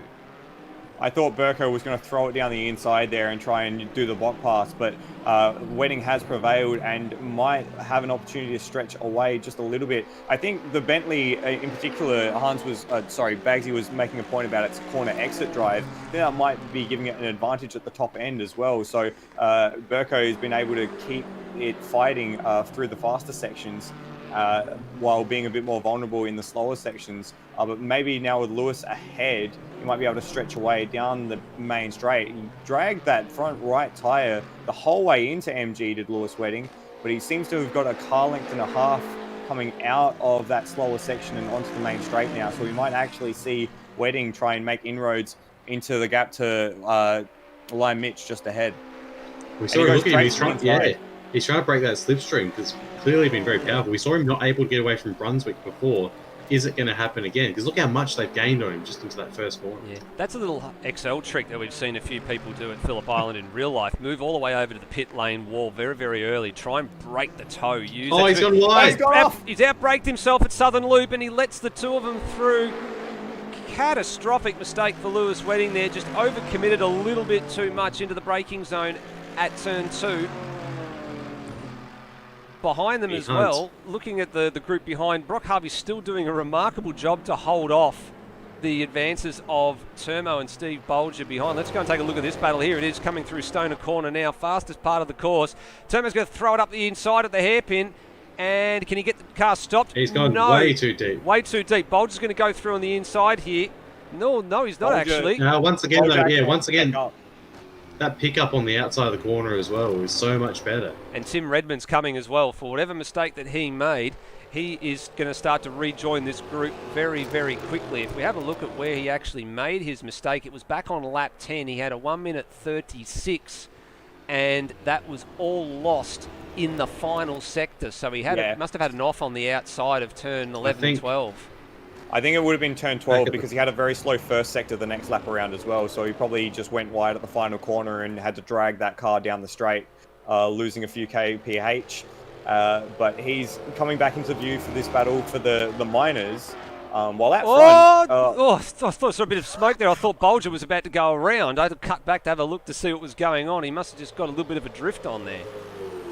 I think there might dropped be off the tail of Turmo, who's going to try that move into turn 1 yet again on Brock Harvey. We expected the Camaro to have the power down the straights, but it's the Viper this time that goes through at the first corner. Good pass. And stretches away as well. Yeah, nicely done. Now, the leaders have encountered the first little bit of traffic. Devonish has just gotten through Glenn Miles, and while... The Burko Hans and Wedding Train is about to encounter it as well. Here they are. And Brian Walsh is just up the road as well. Just an update on that lead battle. It's now out to 3 seconds. Devonish has been able to just stretch it out a little bit as Manuel Santino almost takes Brian Walsh off the road while coming back onto the circuit. Lucky that the leaders weren't wrapped up in that one as Peter Savage goes around the outside of Walshy into the final sector. Smart driving by Glenn Miles there just to stay nice and wide on the outside of Lukey Heights and let the 3 faster cars through. Seeing Hans Brunswick, he's taking such a tight line to MG. It's almost like he's feigning an attack while also trying to defend it from Wedding at the same time. He's going to be careful, though, because Wedding's right behind him. Maybe Wedding will try bump draft Hans this time instead of Burko. He got a great run down the straight, did Hans Brunswick on Steve Burko. He's already moved over to the inside, and he's going to be ahead before the turn-in point for turn 1, and gets it done. Now, can he hold it in to the southern loop and keep Burko behind? He's really checked them up. They've actually had to spread out to try and avoid the rear of that Lamborghini going through southern loop. Well done, though. He's managed to hold him off for the moment. We'll have a look at this line that he takes coming through MG again, because it is a bit of a tricky corner, because as you come over the rise, it's a bit of a tricky braking spot. You have to pick your marker, and some drivers like to run it all the way out to the edge of the circuit, and then you have to make that really tight turn for turn 11. Some drivers will like to stay a bit closer to the right-hand side on the exit for turn 10, and that way it opens up turn 11 just a little bit more. I think that's probably what Hans is trying to do, is just open it up so he can get some nice drive off of turn 11. That way he's got a little bit more top speed coming into turn 12, and then he might have a bit more top speed getting down the front straightaway as well. So let's have a look at the different lines. On this occasion, He's still taking a tighter line, even though it's still the conventional line. Yeah, taking a tighter line and then trying to open up turn 11 a little bit more. And he's done quite well there. Helps him keep Steve Burko at bay for just a little bit longer. But it's all about this run onto the final straight. And see, immediately, again, having to go to the defensive, straight to the pit lane wall. Burko is going to send it on Brunswick at turn 1. Now, they've got lap traffic to contend with here. Centino's on the outside, and he's done really well to get out of the way of all three of them there. And Hans has sent it straight back up the inside of Southern Loop. Burko's gone fairly deep. Can the Bentley get the cut back on that second apex? Looks like he's done enough for now. But while all this is happening, they're still so close but so far away from Lime Mitch, who's just 2 seconds up the road. They are still closing, though. Every lap they've been closing, even with all this battling. Not by much, though. Hans tries that inside line down. Oh, he's looped it! No, he's spun it! Too much time Only on the curb. a half spin, but that puts him out of this battle for now. He's every chance he'll be back there, though. Yeah, too much curb at turn 4. That's all it was. He was hung up on the curb, tried to get on the power, and was on the power too early and lit the rear tyres up, causing a half spin. Good catch, though, but you're right. He has lost touch with this battle pack. They have split apart now. Now, the next question is, can Burko start to reel in Lime Mitchell a bit more of a vast rate of knots? There's only 6 minutes left to go and about another 6 laps. Just an update on that lead battle. The gap has now ballooned to about 3.5 seconds over the past few laps. Looks like Peter Savage has had 1 or 2 slow laps in traffic, which has allowed Will Devonish to stretch away quite comfortably. Yeah, the last few laps, 28s playing 29s for the lap times. Brennan Ross is running a pretty lonely third at the moment. He's got 8 seconds over Lime Mitch, who hasn't been able to go with that leading trio at this stage. Yeah, it's a very lonely top 3 at the moment. They've just sort of, spread themselves out and just running their own race and minding their own business at the moment. Now, Brock Harvey's been picked off a couple of times in the last few minutes, and here's Steve Bolger going down the inside of Turmo into turn 1. And he's on the wrong side here. Turmo will have a little bit of space, and if he fights it, he can fight it hard through turn 2, but he's just eased off the gas at the wrong moment, let Bolger through. So that's Bolger back up to P8. So that's 2 positions up from where he started. Turmo's still 2 positions up from where he started too. And great recovery drive from Bolger, actually. Yeah, very nice recovery. Hans is looking to get back onto this battle as well very soon. We need 4 or 5 different cameras here because we're trying to watch 4 different things at once. There's too much going on as well. Brock Harvey's now got his hands full with Tim Redmond, who's looking for the last spot inside the top 10. And they just had to traverse Glenn Miles, who's gone off track to allow them past. There's a bit of lap traffic here for Lewis Wedding, Burko, and Hans has caught up to him in a big, he's big already hurry. back. He was a second behind at the other end of the track, and now he's here. Oh, this is going to be dangerous with Gary Neville on the inside of the corner. Neville does very well to get out of the way. There's Brian Walsh on the inside there and lets them all through. They got away with that one, giving the racing line, which is on the right-hand side, to the drivers. Wedding now having a bit of a look down the inside at turn 1. He's far enough alongside to have done the move and done it early. Can I'm he really now surprised. kick away? I'm really surprised that no one, as Hans is going to take the position for Burko as well by the looks of it. Burko left the door open a little bit. It's going to be a drag race coming up to Stone Corner. Oh, no, but Burko's run it wide out so of the that's it southern for loop. Burko. He's held it, but he's dropped off this pack now. Can Hans pass Wedding for the third time? Or is it the fourth time? I've lost count. It's happened that many times. He's made a habit of it, though, hasn't he? Yeah. Speaking of passes, it just happened. Tim Redmond has got past Brock Harvey in the last 20 seconds for P10 on the standings. That was down the main straight into turn 1. Now, Bulgers had to go defensive into turn 4 to protect from turmoil as well. So, action aplenty at the tail end of the top 10. But we're still looking at this battle between Hans and Lewis. Getting a couple of drivers joining us in the live chat. Rhodey just making mention the reason for his retirement is some of the PC dramas is happening again. Same thing that happened at Fuji last year. And Luke Rosella's had a bit of a shocker over at ASC by the looks of things. Had a good race 1 but a DNF in race 2. But we're looking to see if maybe if you've got some time there, Luke, you don't want to run over there tonight. There's still race 2 here for 30 minutes. Come out and show us what you can do in that Audi. More than happy to have you along. Something I was going to say about into the first corner. I've seen no one go to the inside to try and stop the other person just sort of, taking the line away from them, because every time someone's been on the outside, they've not been able to hold it around there, as Wedding's gone a little bit deep into turn 2. But yeah, no one's really tried to just hold that inside line and see what happens if they do that, force the other person to take the long way around. I guess just out of fear that they think they're not going to be able to hold it around the outside in turn 2. Yeah, that's it is pretty scary. It is a pretty scary prospect going 2x2 through that first corner. If you end up high and dry, there's not really much you can do to hold yourself in there. As we've got a car off at the top of Lukey Heights, and it's Mike Coulston in the Antara Resort Style Living NSX, who's just stayed off the track to allow the next car to go past. So he's returned to the track, and he is in 16th place. Going back a bit further in the battle here, guys, Redmond has made another spot. Termo's now inside the 10 still, and Brock Harvey is on the back of a pair of them. So this is another close battle for the last spots inside the top 10. Have a look at Termo. He's really hustling this McLaren along.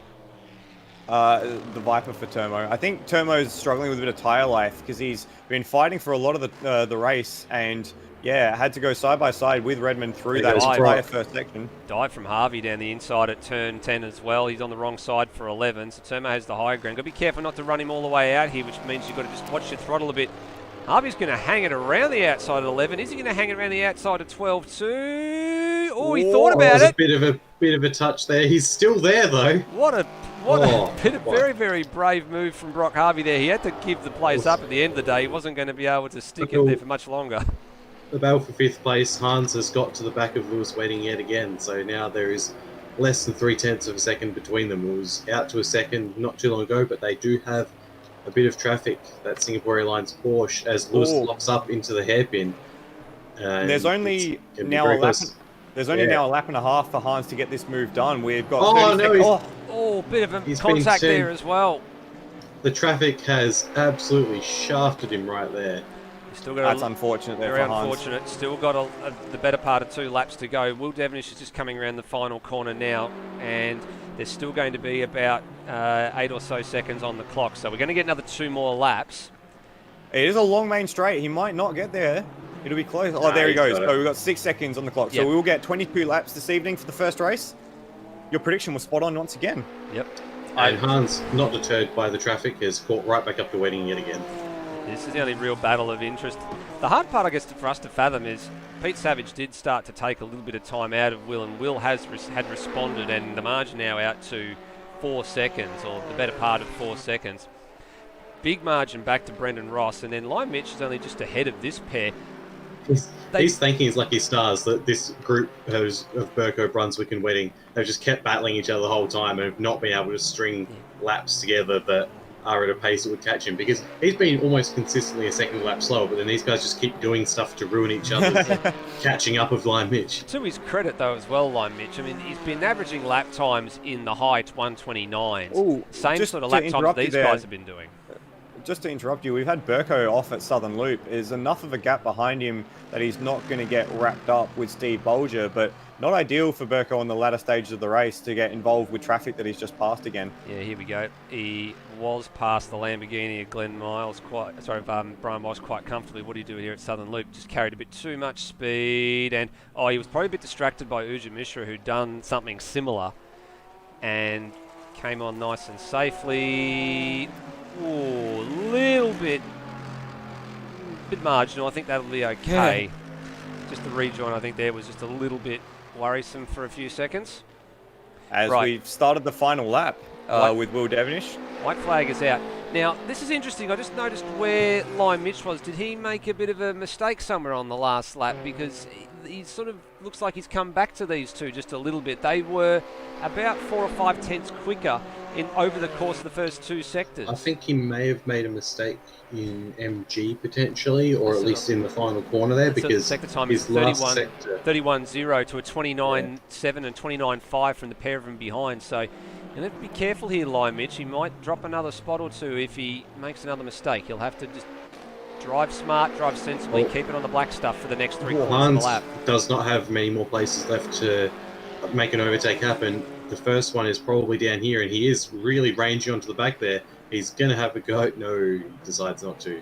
Doesn't quite have the speed. But the next spot is probably into MG, because I don't think he's going to be able to out-drag Lewis Wing to the line. It could be close, but Lewis would probably have to make a mistake in the final sector for him to have a chance of that. So MG is probably his last shot. Will Devenish going to come and take the checkered flag. Just one more corner to go. Pretty much never headed as soon as Pete Savage had that little bit of a moment in the opening lap or two where he ran off the road, and pretty much unchallenged. So Will Devenish is going to chalk up win number 4 of the campaign here at race number 7 of the 12 races as a part of this little series. So well done to Will Devenish. Pete Savage, pole sitter's going to get home for 2nd. And a comfortable hold for Brendan Ross home in 3rd. Lime Mitch will get 4th. I think Lime Mitch might not. He might be running out of fuel. I think Tander versus McLaughlin stuff here. He's going to hang on. He's going to come across the line. He's going to hang on. Carry 4th. Lewis Wedding prevails in that battle for 5th. Ahead of Hans Brunswick, up 14 spots from the rear of the grid. Very impressive drive from Hans. Steve Burko, unfortunately, had that little moment which dropped him off the back of that battle. He'll finish in 7th. Steve Bolger racing Ujit Mishra across the line for 8th or 18th. Yep. Tim Redmond recovering after a mishap to finish 9th. Brock Harvey in the 10, and Termo unfortunately missing out, unable to compete with the battles at the end of the race there, finishing in 11th. Still a good drive from Termo though. Held his own for quite a lot of that race. Fought really, really well. Just a couple of mistakes just means he's outside the 10. But he had a good qualifying and he did well to hold his own throughout most of that race. Then back to Luke Joyner, another one who finished where they started. Greg Turra, that's one of the stories we'll look towards in the next race as to how he qualifies and how he goes about racing, because his pace wasn't too bad, but that mistake very, very early on cost him.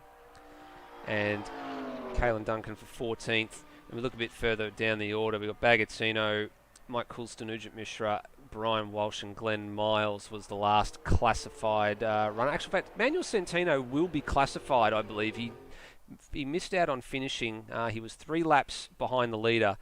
He retired on lap 19, but I believe that is going to be a classification for Manuel Centino. Just a quick note on Greg Turra, of course. He had that incident with Lewis Wedding after Tim Redmond threw it down the inside at turn 4. Was showing good pace before that. I wonder if he picked up some significant damage because he basically was rooted to that tail end of the top 10 after that. So hopefully he improves in the second race.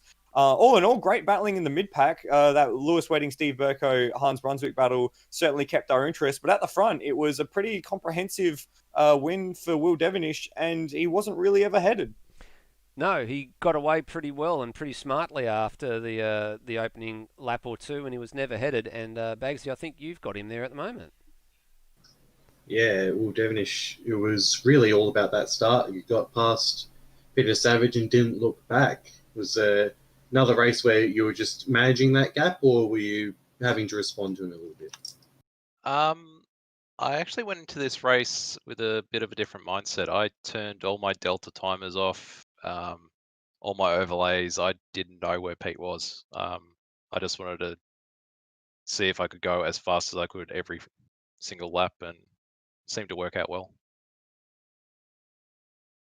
Yeah, you could say that again. You ended up winning by just on 4 seconds. Importantly, though, it bridges you back to the lead for the championship. With another race this evening, you're hoping to take the championship lead out of this event. Are you already thinking about the final championship standings at the end of the line? Nah, I think I'll wait for the final round to start thinking about that. I just want to race as fast as I can. Admittedly, Phillip Island hasn't been a track I've really enjoyed, but tonight the car's really tuned in. And it's just really real pleasure to drive, really. Fantastic. You got any more questions, Bagsy? Or Apologies, a bit of a technology okay. issue. But yeah, that was a very good run there from Devonish. I'll let you do the rest of the live troubleshoot here. Okay, while Bagsy sorts his computer out, I'll congratulate Will Devonish on the win. Second place tonight was Peter Savage for the first race. Peter, an unfortunate mistake for you on the first lap cost you the race lead. Just take us through what happened at turn 4. Yeah, I just opened up the steering thinking that I didn't give Devonish enough room and ended up paying the price. But yeah, that's the second race in a row where I've done a little setup change between qualifying and race, and the tyres obviously, being changed so they're better in the race. They've just been a little bit cold on the first few laps, and it's just bringing a few issues up. But the tyres aren't much better by the end of the race, and yeah, like that first lap or two, I was caught sleeping. I really struggled to get out of the gates, but yeah, I got into a rhythm and started getting back up. Maybe a lesson for race 2 this evening. Still, second place tonight is an important result for the championship. You weren't really troubled anyway, regardless from second. Is it more difficult to have a race where you're a little unchallenged and you get into a groove and a rhythm, or is it more difficult to be in the heat of the battle where you're concentrating on another car throughout the entire period of the race? No, I always find racing on my own, I go much quicker. I don't know what it is about battle packs. I think sometimes I just get a little bit too worried about getting taken out of a race or getting bumped off the track and losing time, that I just end up losing time being in the battle pack, watching out all the time. Yeah, it's something I need to work on. I have gotten much better at it this year. Last year, I had so many issues with hitting people up the rear going into braking zone, so I've been really trying to work on my battles, and yeah. Well, if the battles from Suzuka and other rounds of the series are any testament, you've certainly done that. Just a quick comment: 6th consecutive pole position for this series, which we're pretty sure is an AMS Oz record for consecutive pole positions. You seem to get the Bentley hooked up on 1 lap pace. Just tell us about that. Yeah, that again goes back to the same thing as me racing on my own. Spent quite a lot of my childhood doing rally on all different sorts of rally games, and yeah, just you have to have it to be good at rally. You obviously have to have it tuned in every single time you drive, and you can never back off, but you can't. Yeah, you can't lose any time, but you can't crash at the same time. Yep. So I guess over the years, it's probably just helped me. And yeah, to be honest, I honestly really love the pressure of a one lap dash. Well, you have another chance for the second race tonight. Congratulations on second place for the first race, Peter Savage. Thank you. And third place in that first race was Brennan Ross. Brennan, very close in qualifying, and then in the race, not quite able to keep up with the top 2. Just take us through the race from your perspective. Yeah, the race sort of went pretty good from my end of things. It's been the best race I've done in quite a while, but in the opening stanza, I tried to follow Peter, but then made a small little error coming out of Southern Loop, I think around lap 6, and it sort of kept me out of slipstream range from there, and sort of just fell back from there. But then just the last 10 laps was probably trying to manage tyre wear and just sort of not allow the gap behind me to get any closer than it was going to be. So it's just sort of managing it to the end and making sure I finish on a good podium for once. Well, you managed that in the end, third place, quite comfortably. It's interesting that you mentioned the slipstream. We noticed quite a few battles throughout the race a bit further down the pack, using that slipstream to great effect into turn one. Is it that effective on that main straight? Is it really that much of a gain, or can you kind of lap at a fast pace without having that slipstream? For me, it made a lot of difference. I had the good 3 or 4 laps that I followed Pete for a while and was able to keep up with him fairly easy, which I was hoping to do throughout the race, and then hopefully we could jostle at the end. But not to be, but from my end of things, it made a massive difference. But I don't know, comparing other cars, how they get affected, but I imagine it makes a world of difference. Okay, well, congratulations on third place. With that result, it jumps you up much closer to the battle for third in the championship. And good luck for the second race. Thanks, guys. A bit of a different evening so far than what we've been used to seeing in the GT3 Sprint Series. Gone at the moment are the tense battles for the lead of the race, but we saw quite a few tense battles throughout the field. It's a bit odd to have such large gaps at the end of the race for the top few, isn't it? Yeah, it's been something that's we've been treated to some very close battles, and it's sort of to be expected that sometimes we're going to have someone just take the race by the horns and run off with it. So it's very interesting to see. What you said, what you asked about with the slipstream is very interesting, and we postulated at the start that it might be a very effective tool, but I don't think we expected it to be quite as effective as it was.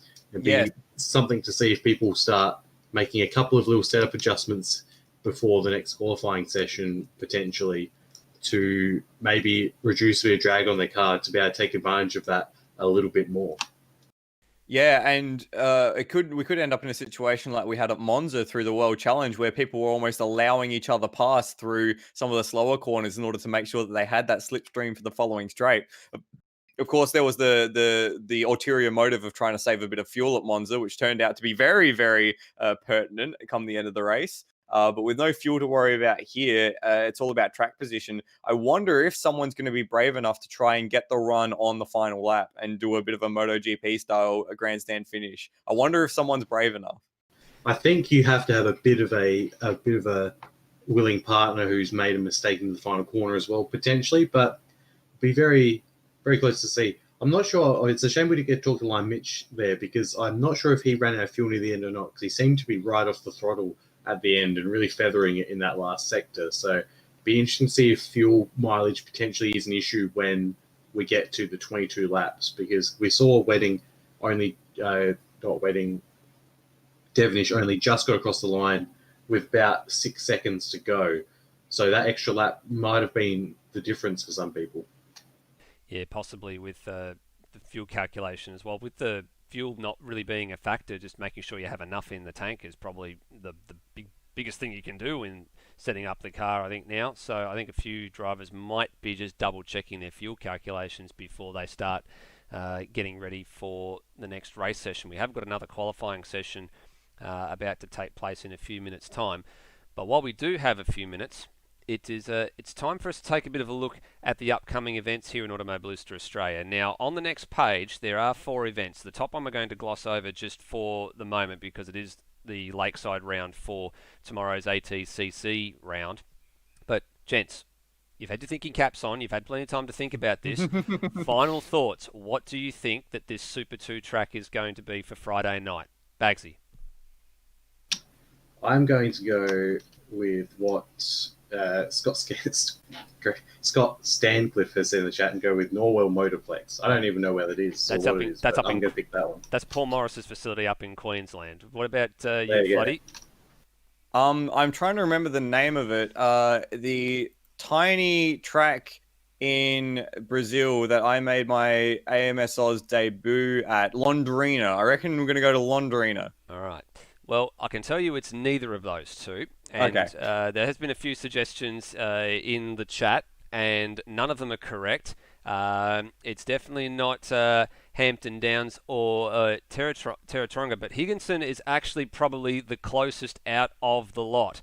So without further ado, we are going to reveal it. Here we go. Super 2 guys, you are racing on Friday at Manfield Circuit, Chris Amon. So be prepared for that one. The Kiwis are probably now going to be jumping for joy because this means that they've got not 1, not 2, but 3 circuits in this year's Super 2 Championship. So, as I just said before, Higginson was the closest of the lot. It was definitely in the Southern Hemisphere, and he was not far off the ballpark. So, well, gents, what about that for a choice? Wow, we've already got some very positive reactions from the chat. Higginson saying he was very close. Tim Redmond shouting out yes. So it seems to be a popular choice already. It is. It's the shorter Grand Prix layout. Not the longer endurance layout. And Scott Stancliffe as well, the same thing. So I did say the Kiwis were going to be jumping for joy, and the track will be released in just a few minutes' time. In actual fact, I just look up here as well, and it has been dropped into the required files already. So Lewis has seen it, he's reacted, and the circuit is now available for those guys to go and have a crack at it. Quickly, is it a problem that I've never heard of that circuit before? Am I outing myself? I've also never heard of it before. Okay, good. At least we can both never have heard of it together. Yeah, it does have a bit of complex. It does. It does have a bit of a history. I believe it's got some history with the New Zealand BNT V8s and everything as well. So it's more popularly known in New Zealand, I think, more than it is anywhere else. But that is one of the circuits that we've been able to convert from R-Factor, I believe. Lewis Wedding's done a pretty awesome job at getting that one over and ready to go. So that's on Friday. ATCC tomorrow with Lakeside Raceway. And the other 2 events coming up, the Autopolis short layout round for Porsche Cup. That's the 3rd round of Porsche Cup next Tuesday. And the Supercars Sydney Motorsport Park event, which has been called the Sydney Super Night 200, but it's going to be a dusk event, that one. So be prepared for that one. That's on this channel next week on Thursday. Now, it's time to issue a little bit of a challenge to Michael the Floodman's Alivari. So there was a little bit of... Yeah, no, there was a little bit of chatter last time out that there's a few people looking for a song in the downtime last time. Now, we haven't got enough time to do it tonight, but your challenge, I don't care whether it's you or whether it's Kiwi Chris Riddell tomorrow night during ATCC at Lakeside here, Floodman, but it doesn't bother me whether it's a few bars, whether it's a little bit of a musical tune slipped into the broadcast or something, but you guys need to come up with a little bit of a rendition of Australian Crawl's Lakeside to go with the Lakeside track. So go and learn your lyrics. And I'll be along to oversee the challenge tomorrow. Okay. This is going to happen? Okay, I guess this is going to happen. I will forewarn everyone in advance that we're going to be out of tune, out of time, and definitely not anywhere close. Don't expect Australian Idol here. This is going to be more so like... what you're saying is you're going to be out of touch and out of time?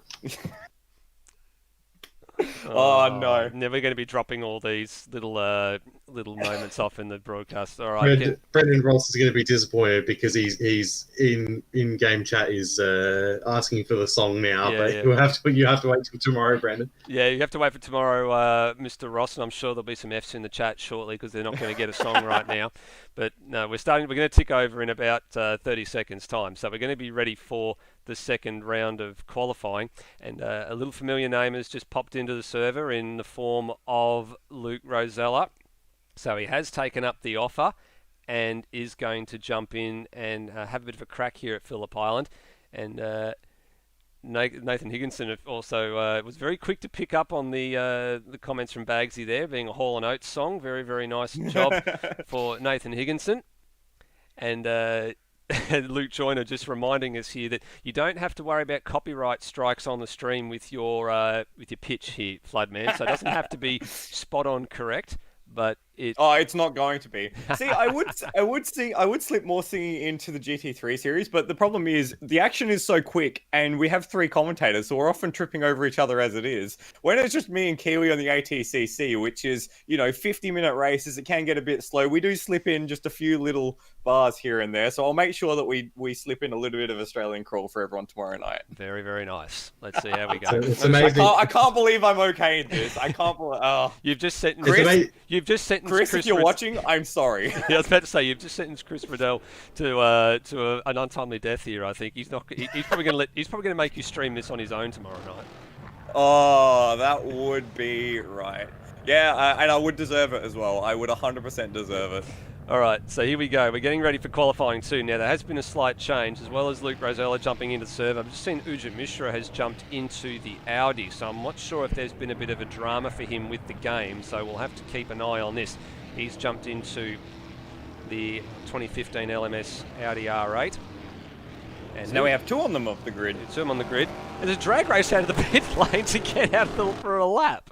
So Mishra leads, Bolger leads Termo. Look at this, Coulston. There's one of the McLarens has come out there as well. So too's Glenn Miles. There's Luke Rosella. Now, who's the McLaren that's come out there? Because it's Caelan Duncan. So we've just worked that part of it out. Already a nice, big, healthy stream of cars. This is a big little battle pack here. That's going to big little Bagsy. Big little. Burko's rolling out of the lane. I stand by what I said. Brunswick's out as well. So there's at least a third of the cars have come out for this opening stanza of qualifying. I think Hans is going to want to get on with it. Remember, he missed qualifying the first time around. And actually, just as an interesting fact that I was reminded of in the live chat, thank you very much, Kirsten W. Hans actually has GT3 experience at Phillip Island. He has driven an Audi R8 LMS around this circuit. He did the same week, the same day of the week that we were both down there for Aussie Driver Search, and he did the Audi, and I paid the little bit lesser money and went and did the Nissan Pulsar and the Toyota 86. So he's made his way to the head of the field, and he'll be the first one to put a lap in this second qualifying session. Do we want to jump on board and just have a bit of a watch from the seat of the Hansmobile? We might go back and have a look at the Hansmobile, I think. Ujit Mishra is going to be the one to open the batting for the Audi. But I have missed that. We will go back and we'll ride on board from the roof cam here with Ujit Mishra down the front straightaway, and let's go for a lap. So highest speed approach on the circuit, 270 k's an hour into turn one, backing it back. He's missed the apex. He's missed the apex completely there. Now he needs to get his braking sorted for turn two, and he's off the road, so that's not going to work out very well at all. Let's go back and see if we can pick up who have we got there. We've got Caelan Duncan, so keep going with him. So here's the McLaren. Oh, there's a spinning Bolger just ahead of him as well. This qualifying. Brunswick's off. Yeah, Brunswick's off as well. They're all pushing too hard on this outlap. So here goes Duncan down the hill into Stoner Corner, turn 3. There's the Brunswick Mobile on the right-hand side. Braking just after the 100-metre board. Trying for a late. Just a little wide there. We need to stop watching people because they keep flying off the track. Tried for a late apex, didn't quite get it. Turn 5 is Siberia. Is on the run to Siberia at turn 6. Turn 5 effectively doesn't exist. You hardly really notice it's even there. It's just a flat-out kink. Here's the best part of the circuit, I think. Up through turn 7 and 8. The left at 7, right at 8. There's the hay shed on the left. In real life, as we said before, doesn't exist anymore. Tricky balance and braking zone coming through Lukey Heights at turn 9, up and over the rise, and now on the brakes, nice and hard. Try and cut it back. He didn't cut it back hard enough there, so he's lost a bit of position. Can't really open up this corner for turn 11. Now the last corner is not flat. You do need to just feather the throttle a little bit. There he is. You can just hear him back it off just a touch to get that inside apex curb, and then he's got to bury it.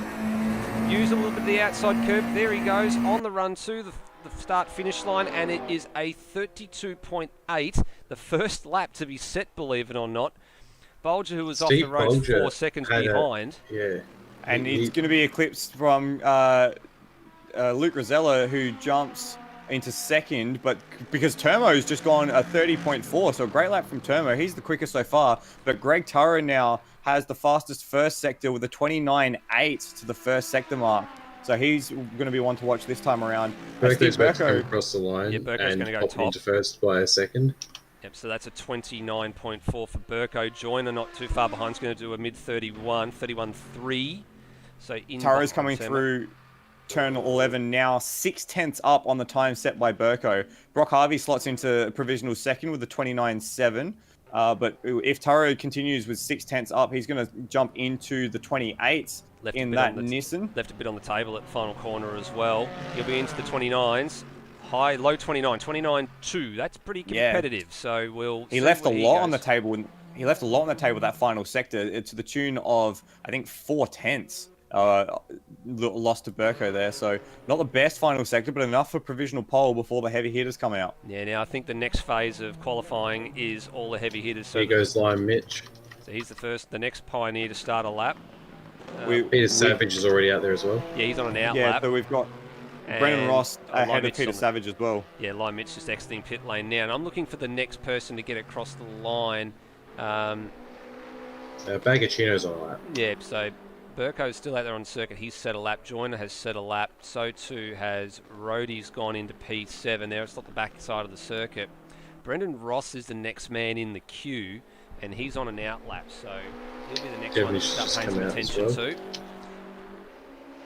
And Brunswick actually completely aborted his lap, opted not to continue. So he's going to start plumb last again. Let's go and see. That is a big off That's a for big Brunswick. off. Yeah, it is. Bagacino out of Siberia.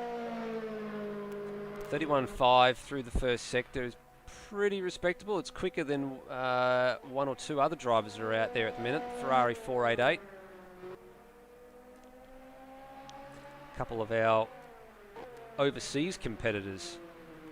Bagacino, Mike Coulston, and of course Manuel Centino, our overseas competitors, joining us here in Australian time. All right, Peter Savage starting his lap now. And I'm on board with Brendan Ross, so I'll give you updates with Rossi as he goes around through the first corner as well. All right, Bagacino's going to probably set about a 33 here, I think. As he gets to the line, it's actually a 32.5, so he improved late in that last little sector, so he goes up to P8. So the next man we want to have a look at is Tim Redmond starts his lap. Lime Mitch's about to start his. Brendan Ross is the next man on the road. And 29.9 to the first sector, so anything under a 30 we've seen is very, very good. And Rossi jumped 29.8 for Peter. All right, so it's game on for the guys at the front at the moment. Oh, Peter's had he really got his tyres, lit them up coming out of the hairpin though. Yeah. That's going to affect him. All right. Rossi through turn 8. Purple sector time for Pete Savage, but did have that moment coming out of turn 4. What does Rossi do? Tim to Redmond middle just sector? quickly a 30.1 to the first sector. Brendan Ross 3/10 down on Greg Tara's time. Line Remember, Mitch with Tara a lost purple. 4/10 in the final sector, so Rossi's on for provisional pole here. Bagsy Line just Mitch with a called it. purple first sector. Yeah, purple to the tune of about 7 thousandths of a second, actually. Not much in it at all. Brendan Ross to the line. This is going to be good enough for a front row at this stage. It's good And enough for takes the it. top spot of the front row, so he found some time Peter's late. about to smash this time though. Yep. There you go, almost 0.6 of a second, 128.5. So there Wow. he goes, 128.4.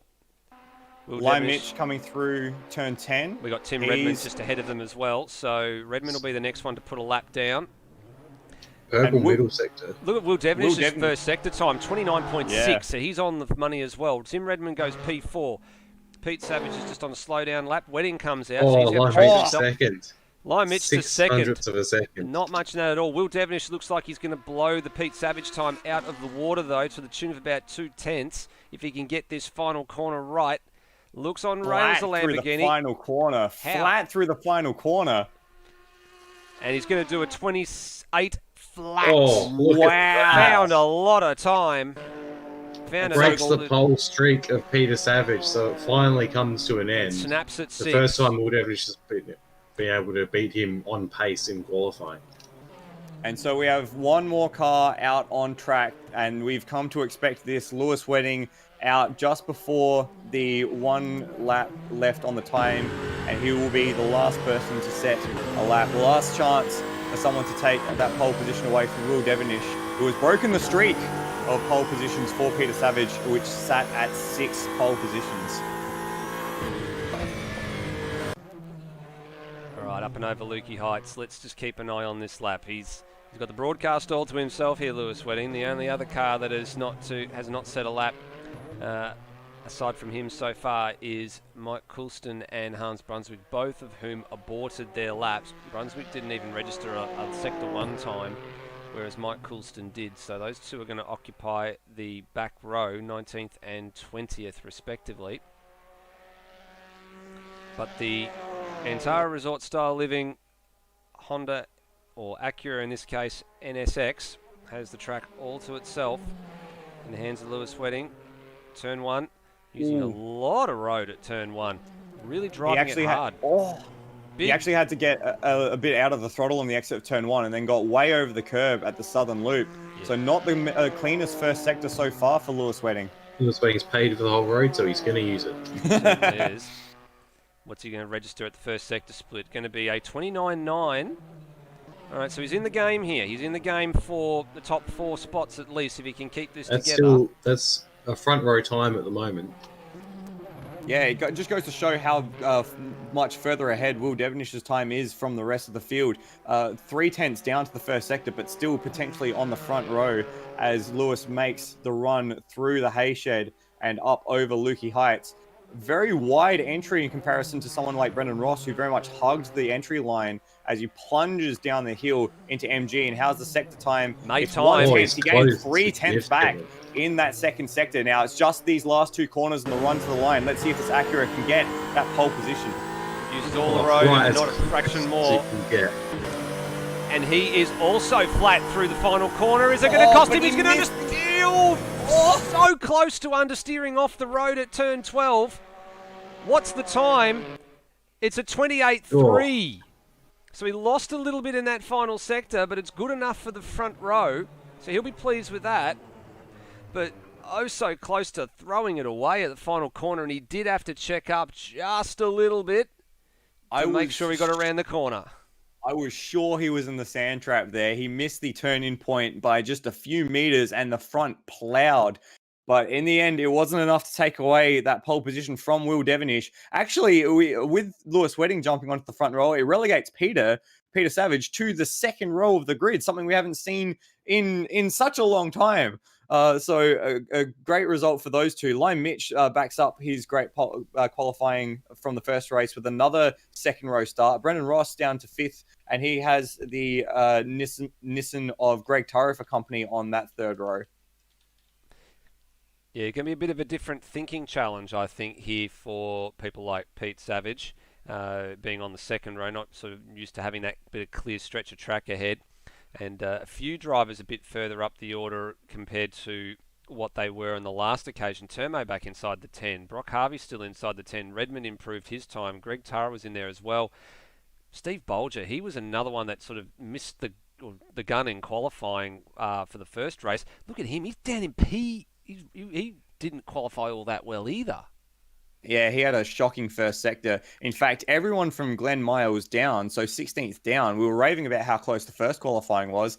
Everyone from Glen Mire was down, was outside the 107% time. So that's how much those mistakes have paid due to Steve Bolger. Hans Brunswick as well. He's down in 19th, aborting his lap. So it will be another long night for Hans in this second race as well.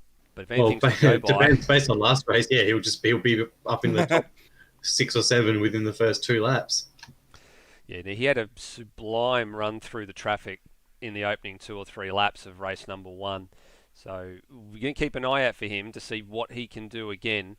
Now, sitting ahead of him on the grid is going to be some of those same cars that he would have had to get through in the opening race. So he obviously knows the kind of familiarity of how they drive. So again, they'll be predictable, and I'm sure he'll throw it up the inside and they won't sort of fight the argument at all. But again, a couple of guys buried in that pack, going to be very, very careful on lap 1. There's just a reminder been sent out for everyone not to accelerate on the green flag, which means that everyone has to stay in formation until the leader gets to the line, and then we're up and running again. And just in the game chat as well, a few messages. Peter Savage just saying F streak. So he's a bit miffed that he's now lost that pole position streak. But it'll be very interesting to see how he operates from the second row of the grid. I would say I'm quite impressed with Lime Mitch's consistency over 1 lap pace. I want to see that BMW extend that consistency over a stint, because I don't quite think maybe it's the car or maybe it's Lime Mitch himself doesn't have the temperament to keep the car together for a full stint. but he's certainly had glimpses of flashes of brilliance, and I think qualifying tonight has been one of those. You have times just looking through my notes from all the rounds we've had so far that he hasn't appeared in any of the quali or race top threes, but pretty much every single race I've got something about Lime Mitch with a good run for fourth or Lime Mitch with a good run for fifth. He's just never quite been there because he's always been thereabouts, but hasn't quite had the luck of the front guys tripping over each other. Yeah, and when the front guys has tripped. Let me try that entire sentence again. When the front guys have tripped over each other, it's been other people in the box seat. Remember at Okayama, we had the Turas in that second race do an absolutely stellar defensive job after the front three all made mistakes, giving Noah Tura, I think it was second place at the end of that second race that evening. So he hasn't quite had the luck of the draw yet, but his pace is certainly up there. It's not quite at the point of those absolute front runners, the Devonishes, the Weddings, the Savages just yet, but he's certainly been improving across both seasons of the GT3 World Challenge and the Sprint Series that we've had so far this year. He definitely has, and the most important thing is he's putting himself in a position to pick up pieces if he needs to, and being there, being able to consistently put yourself where you're almost within striking distance of the leaders is the best way to try and snag some cheeky race wins or podiums when they make mistakes, because it's just the law of averages. It's going to happen to them eventually. Exactly right. Just another quick thing as we start to file onto the grid for this second 30-minute race for the evening. I'm really intrigued to see that mid-pack battle. Tim Redmond, Steve Burko, Brock Harvey, Termo, especially Termo. He had a very good run at the start of last race. I wonder if they are going to put on as much of a show this time around as they did the first race. Yeah, I'm wondering if Termo maybe had some trouble with tyres, because he was up 5 positions to the only 10 minutes into that race, and then seemed to just drop off and slowly fall back a little bit as a few other people came up through the pack. Yeah, I think that would be my assessment as well. Just noticing out there as well, Ujit Mishra has returned to the Porsche, so I'm not sure if they've... Looks like he may have resolved whatever his drama was. Did qualify in the Audi, but being the Porsche now, he will start rear of grid alongside, actually one spot behind Hans Brunswick and Mike Coulston. Time to have another look at this grid, Bagsy, for the second race of this evening. Indeed it is. For the first time on absolute pace, Will Devonish has pole this season. He breaks the streak that Peter Savage had running for 6 races in a row. So Will Devonish hoping to create his own streak of 6 pole positions in a row. Wedding also got ahead of Peter Savage. So first time that Peter Savage has not been on the front row, apart from the race where we set it based on the previous race time. So he has started from third before. We'll see if he's able to do as well as he did last time, which was staying third. So really he wants to do better. Peter Savage in third, we've been talking about him. Lime Mitch in fourth, we've talked about how consistent he's been. Is he going to be able to translate that into a podium today? Brendan Ross came third last race, starting from fifth this race. He's got a couple of people he knows he can pass ahead of him, so he'll be looking for another podium. Greg Tara had at this very corner an awful moment with Lewis Wedding that dropped him way down the field, and he never recovered last race. He'll be looking to go better this race. Tim Redmond, saw him in some excellent battles, a bit up and down the field, and alongside him, Steve Burko, we saw in that excellent battle between Hans Brunswick, who's once again starting way down the back. Brock Harvey in ninth, we saw him doing, he's done very well in that Camaro, and has not had, didn't get as much airtime as he would like, but still doing very good, and he's alongside Termo, who he battled with.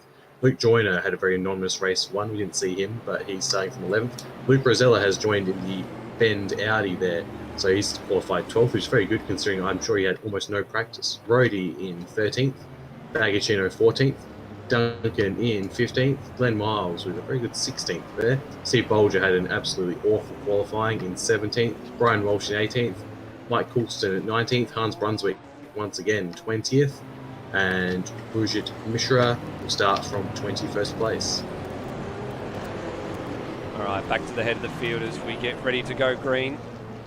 We'll be keeping our eye on this lead group of about half a dozen cars We'll be keeping an eye on the back too to see how the likes of Hans Brunswick and Steve Bolger can get their way through the field. There's Bolger, the red Jaguar back there, running solo tonight. Matt Schwass not able to make it.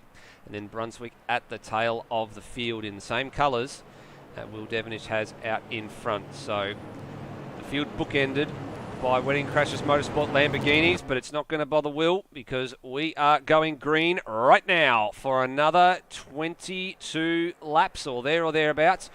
And again, a lot of jockeying in the mid-pack on the run down to turn 1. It's a bit hard to get up to speed quickly when you're waiting for the start-finish line to come up. Wedding tries to hang around the outside, but decides to give up the position to Devonish at the first part of the Southern Loop. And they all file through Southern Loop, pretty much line astern. Not too much going on in the back, but Hans Brunswick has already made up 5 places and is up to P15 already, threatening Caelan Duncan as they come around turn 3. There he is in the back of shot. Oh, there goes Greg Turra with it as well. Big moment for Greg Turra. Yellow flags out at turn number 4. Where is the Nissan? Like there it is. was involved as well, potentially. Yeah, Burko's pulled off the side to wait for him. That's been a big moment there for Turra. So not the luck that he would have wanted in this second race. He's actually backed up a few people in the field there. You've got Brendan Ross and Lion Mitch running side by side through the hay shed with Tim Redmond just behind. They all managed to escape from that. Rossi with the inside run over Lukey Heights.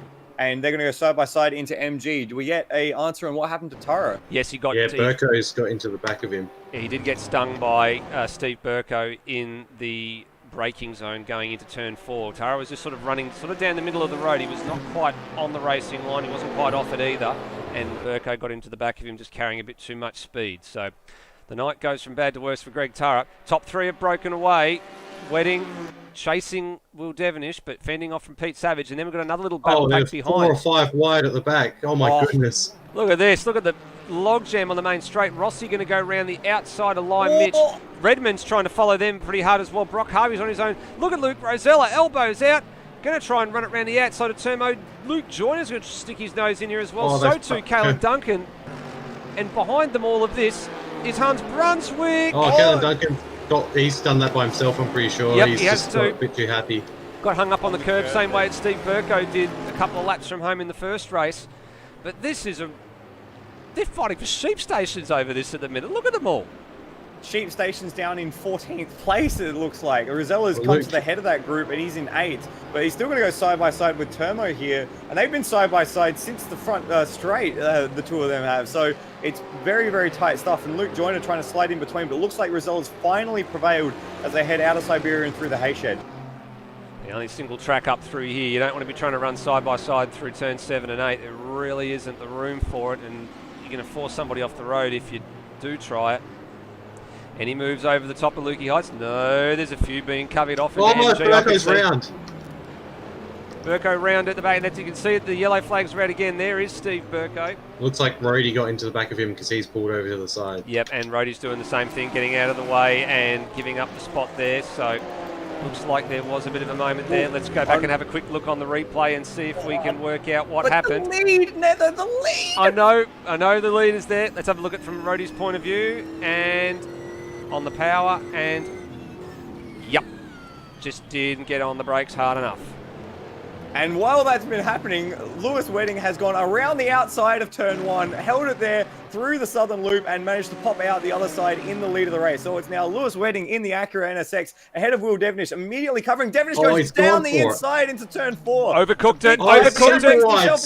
Super wide. He's going to cost him 2 spots. He might even cost him a 3rd because Rossi and Lion Mitch are there. I think he's going to be okay from because those two have been battling quite fiercely behind him. But and they're actually Devonish really, they're absolutely going for it. There's scraping side panels there. The worry for me in that little exchange was Lion Mitch ahead, because I wasn't sure if there was a yellow flag out at turn 4 as a result of the Devonish spin. There may not have been, because he was passed at turn 4, but he's given that up coming out of turn 6. And look at this, Tim Redmond's buying into this too, and Brock Harvey's done pretty well to keep his nose clean as well. He's right in the thick of this too. And wouldn't you know it, Hans Brunswick, 2 laps, up 11 places into 9th. So he's just trying to track down Luke Rosella, and soon enough he'll be on the tail of this group as well. But Go ahead, sorry, Bagsy. That man has a supernatural ability to get through. I know we said at the top of the broadcast that we reckon that Will Devonish would be the person who'd win a championship that was set by reverse grid, but I think Hans Brunswick might. Certainly be a name in the mix, as he's already in ninth, as I made mention, not too far away. Line Mitch is out wide on the grass at turn number 1. Oh, and he got so I can't believe close. he pulled that up. He has done a mega job to pull that up and avoid getting into Tim He's just Redmond. What a... He's going to try and make the pass on him anyway down to the hairpin, isn't he? Well, that's what he's going to try. Oh, he's gone on the grass again. That is the line Mitch we know and love as he goes to the outside. Redmond takes the defensive line into turn 4 and holds that position for now. And looking just ahead, Wedding and Peter Savage are right on each other's tails as they go through Siberia. So this is the battle for the lead now. Wedding and Peter Savage. Will Devonish in third, then it's Brendan Ross. Then this battle between Redmond and Lime Mitch. Brock Harvey, Luke Rosella, Hans Brunswick in ninth, and then Joyner and Bolger are fighting over the top 10. Yeah, the Brunswick-Rosella battle is starting to get feisty. So too is the Luke Joyner-Steve Bolger battle, and behind them, the Kalen Duncan and Mike Coulston battle. So there's little battle packs springing up absolutely everywhere. 2 and 3 car packs. Oop, we've had a bit of a lag moment there. I was a bit worried for a minute. Jeez, I was looking at the leaders for a second there, and my heart stopped. Heart in mouth. Oh yeah, you're not wrong there. Same thing happened to me as well. Oh, we've lost Will Devonish in all that. Will Devonish has spun around 9th, 10th, 11th, and he's gone to the garage. He's out. He's out of this race. Will Devonish, the championship leader at the beginning of this race, the pole sitter, is in the garage. That is a big, big story. So he was all on his own in third. What did he do? As he had a moment.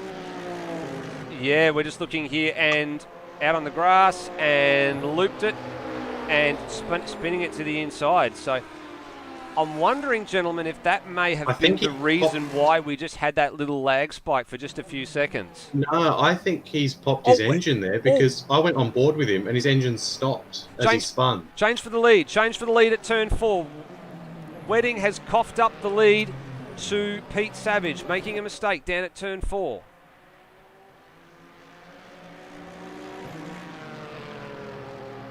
Now there's only a single line up here through Hayshed and around Lukey Heights.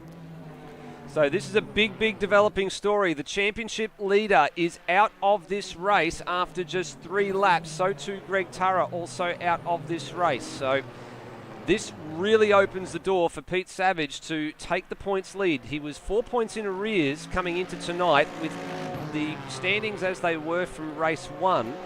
He then fell to 9 points behind, but you get 25 points for a win, if I'm not mistaken, and the answer to that is yes. So this would then be a very, very handy point swing if Savage can wrestle away another win.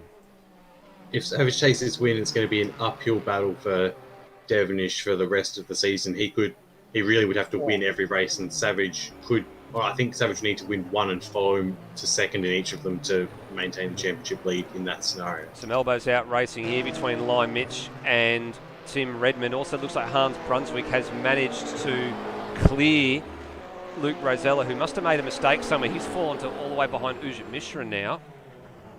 Oh, and there's been a pass for the lead that's been rescinded immediately down at turn 4. Looks like Wedding got the nose down, and he's got it again into Siberia. Forces Peter Savage wide and takes the lead again. Well done. Fantastic exchange. Wedding got the move done into 4. The overlap was on, the cutback was on rather, and Savage got it back, and then Wedding actually hung him high and dry into Siberia. So well done for the pair of them. It looks like it might be something more terminal for Will Devonish as well in terms of software or hardware, because he's actually jumped out of the Discord as well entirely. So not a great night for Will if that's going to be a persistent issue. Yeah, remember we've had some dramas before as well. He did have a button issue, I think, with the steering wheel coming into, well, actually partway during the race at Istanbul a couple of months ago. So hopefully it's not a recurrence of those sorts of issues. This battle for third place I'm starting to get interested in now, gents. Brendan Ross is going to have his hands full with Lime Mitch and Tim Redmond very, very shortly. We've actually had Will join us here in the box. Will, what happened there? We saw the spin and it looked like your engine died during the spin. Was it a hardware issue that you've had? Yeah, it's a really weird one. Like my force feedback was still there, my sound was still going, but the video is just frozen. It's a real that's- shame. Yeah, that's horrible to hear, Will. And we were just talking before about championship. Potentially, this will hand a 16-point lead to Peter Savage if he's able to win the race. So it'll be a lot more difficult for you to catch up in the rest of in the last 4 races. Yeah, we'll see what we can do. Tough luck, Will. Hopefully we'll see you out next time out at Bahrain, and hopefully a bit better luck next time. Thanks, guys. Commiserations to Will there. Definitely one of the quickest cars on the night, but he's going to be cheering on his teammate Hans Brunswick, who's made a pass in the last 30 seconds or so. He's got the job done on Brock Harvey up to P6. Remember, Bagsy, we used to call Matt Williams the perennial place getter on lap 1 when it came to GT3 racing in AMS Oz? I think we found a new one. Yeah, 100%. Hans is absolutely on it tonight. Imagine where he'd be if he had been able to get a qualifying lap in the other time. I mean, he's been lapping pretty consistently as well. He's got the fastest lap of the race at the moment, so we know he's got the pace. It's just a shame he hasn't been able to be up front.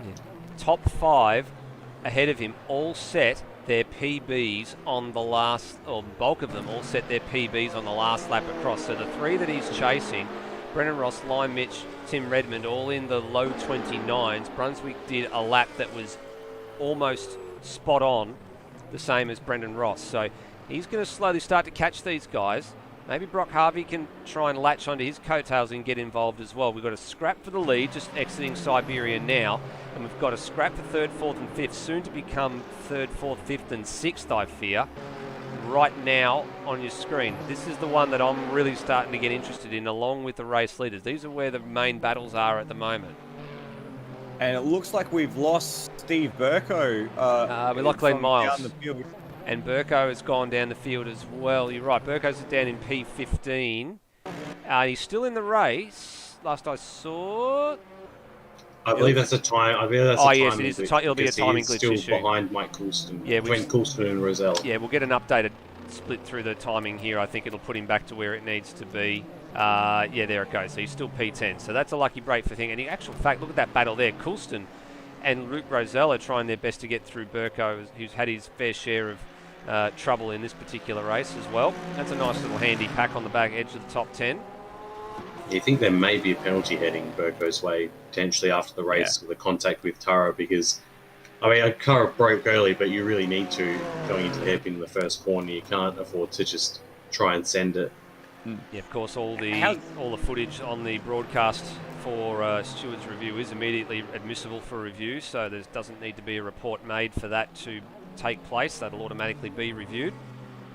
How's this for interesting tidbit at the head of the field? Last lap for the 2 leaders, 29.6, 29.7. For the next group behind, 29.3, 28.9, 29.3. So that next group, Brennan Ross, Lime Mitch, Tim Redmond, and even add Hans Brunswick to that, 29.1, half a second quicker than those leading pair. So we could see if these two at the front battle on too long, the rest of the field come up onto their tail. Where's the gains being made? Where are the gains being made at the minute? Because you look at the Sector 1 times are not that bad. Like, they're pretty closely matched. The 3 behind are definitely about 0.2 quicker. Through the middle sector, it seems to be where Savage and Wedding are making some ground. And it must be in the last sector that they're also, losing a bit of time as well. We'll get a read on it this time. They might have to pick up their pace. So Wedding with a 29.1 and a 29.1 for Savage, and then Brendan Ross behind 29.3. So they've just upped their pace a little bit in the last lap. I think they cooled off their battle a little bit, and they've decided to make sure they've got a decent gap behind these guys behind them instead of fighting each other right now. Yeah, this battle has just settled down just a little bit through 3rd, 4th, 5th and 6th as well. I think they realise they've got to start to try and make some ground, or they're not going to really be fighting for a win. Maybe look a bit further toward the back end of this last 15 minutes and set themselves up for the last 2 or 3 laps.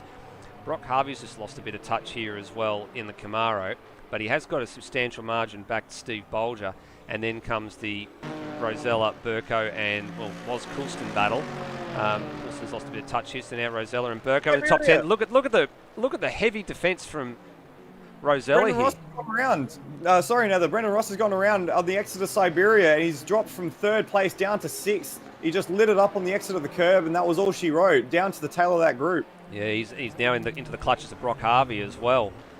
So here it was. He was at the head of that pack, so he was ahead of Lion Mitch. So that puts Lion Mitch into a podium position, and he did it even before he got to the curb, and he stayed away from the tyre wall, which is good, but drops a pile of spots. So tough luck for Rossi. Podium in the first race. Going to have some hard work to do now. Going to have to be praying that the guys ahead start to catch the leaders and that they all start to have a bit of a fist fight. It's just 129.3, 129.1, 129.1 coming across the line for Very tight. the last guys fighting for the podium. Just while we're waiting for the battles up the front to really compress, I want to take a quick look down the field. Luke Rosella is attached to the rear wing of Steve Burko's Bentley coming into turn 1. And then behind that, Luke Joyner, Termo, and Ujit Mishra are running side by side through turn 1 as well. Yeah, so they are. willing battles down the field as well. Mishra got his skates on this time around. Had a bit of a scruffy first race, but he's definitely upped his pace in this race, fighting very, very well with Termo. Started rear of grid at Mishra. He was plumb last out of a 21-car field. He's up 8 spots, so that's a very, very nice return. Tim Redmond is right onto the back of Lion Mitch now. Lion was trying to break away from him, but it's just not happened. And Hans is being pulled up to this battle as well. So Lion Mitch, we said he's good at picking up pieces and has good pace and perennially 4th, and it could be happening again if he gets passed by these two. Coulston has started to rejoin the Rosella and Burko battle as well as they're continuing to scrap away. So don't count Mike Coulston out for a podium in the second of the Antara Acura NSXs. Maybe not a podium, maybe a top 10. Sorry, top 10. Sorry, my bad. Sorry, top 10. Everywhere we look, there's always something weird and wonderful going on. Lion Mitch I think just go on. the last lap around, Peter Savage made a mistake out of MG, very slow final sector, and Tim Redmond's just gone pretty deep into turn 1, trying to make a move on Lion Mitch, and that's really allowed Hans to get on the tail here. So this group for 3rd is it's shadow boxing at the moment. No one's really throwing a punch, but it's getting very, very close, and only take one mistake or one endeavor, like Hans is going down in the inside of turn 4 now, to really shake it up, and he might just close the door. No, Redmond stays around the outside. He's doing the Steve Burko from the first race, and he actually holds it into Siberia. Yeah, Hans has got to try and do the other trick now. He's got to try and take that late apex and try and get on the power early, but he was a bit slow to do that, so he was a bit too wide. Redmond did really well to hold him out wide and will maintain the ascendancy up through the back part of the course. Yeah, Redmond, he looked like he'd given up the corner there a bit to Brunswick, but he just took advantage of the fact he'd clearly been paying attention last race and saw how much grip people were able to get just carrying it around the outside and getting on the power earlier, and it really disadvantage you because then you get your inside line in Siberia as well. And would you look at that, we're already 18 minutes through this race, 13 laps down, already only 10 laps left. Gone quick, hasn't it? This one has gone much, much quicker. Feels like it's gone much quicker than the previous race. Speaking of going much quicker, Peter Savage with the fastest lap there, taking it away from Hans Brunswick. Yeah, he's closed it back in on Lewis Wedding now, who's having to drive a few defensive lines now. Maybe he gets the sense that this Bentley behind him has just started to find its rhythm and find its mojo.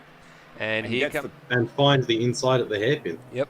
Oh, and Lewis tries to stick his nose into a gap that was very, very small just to try and unsettle the big Bentley.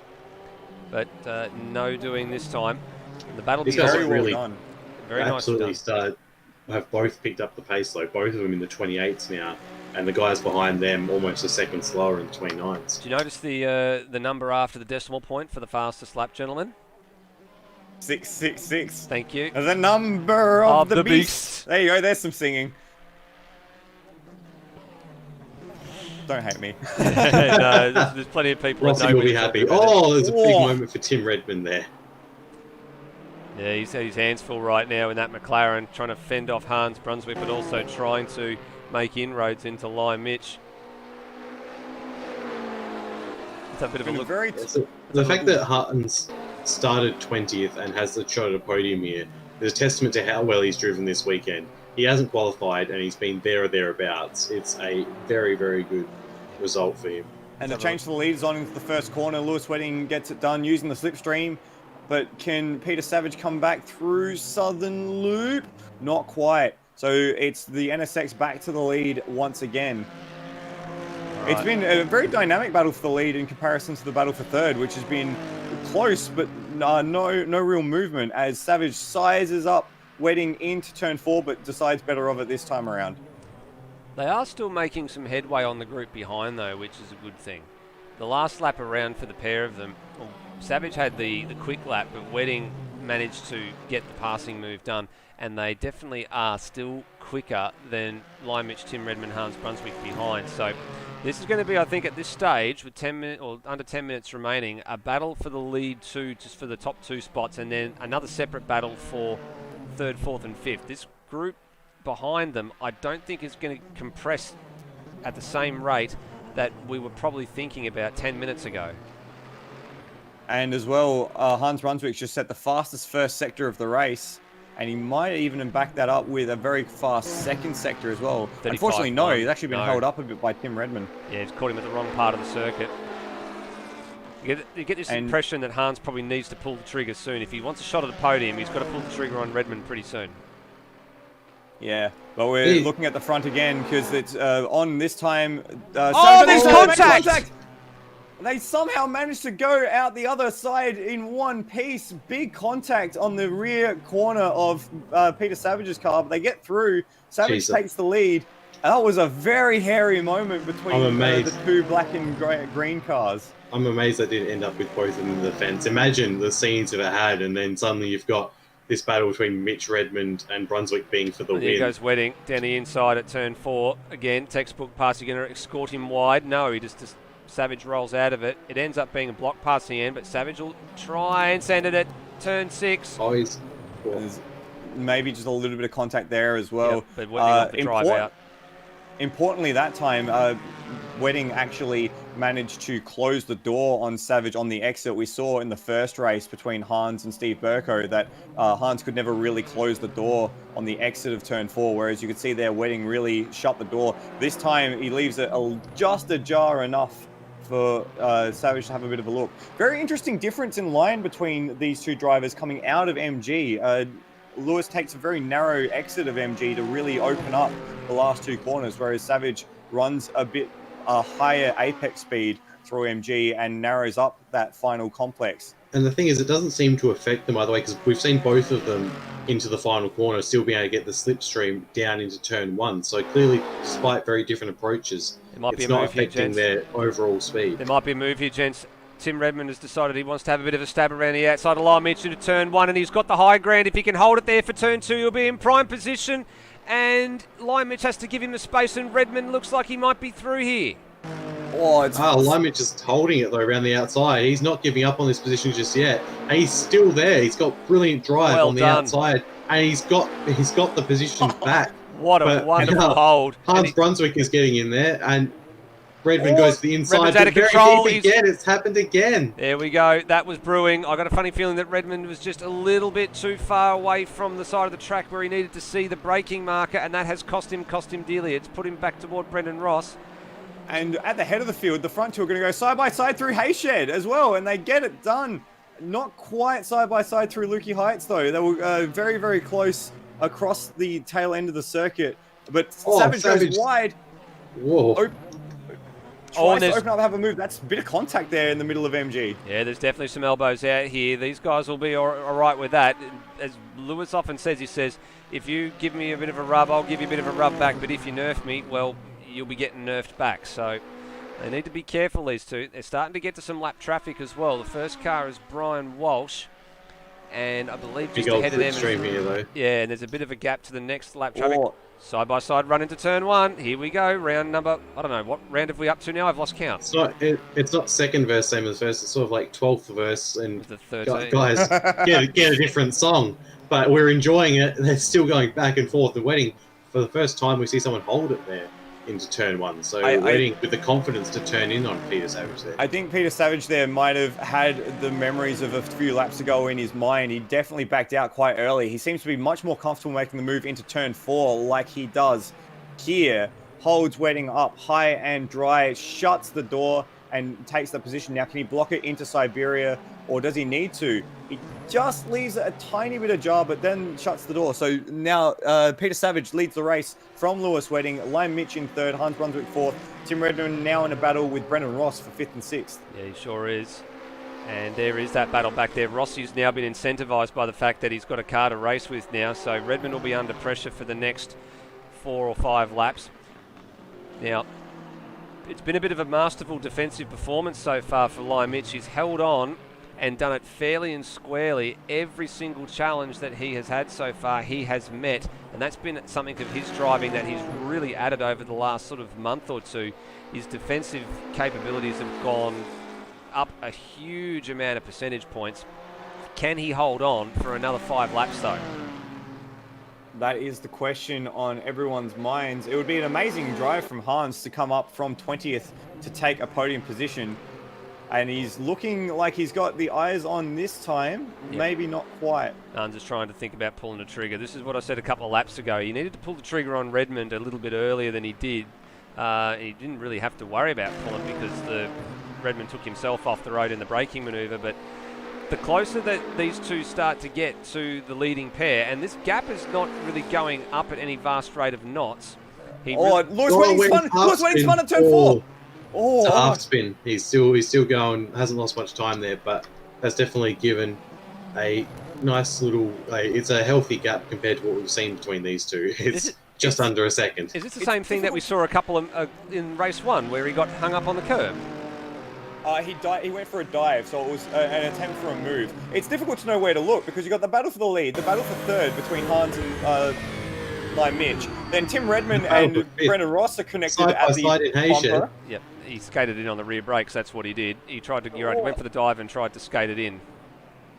And they're still side by side, Redmond and Ross as well.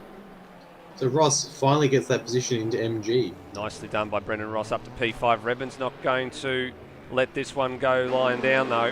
Oh, a bit of a bump through turn 11. Says Rossi, get a move on.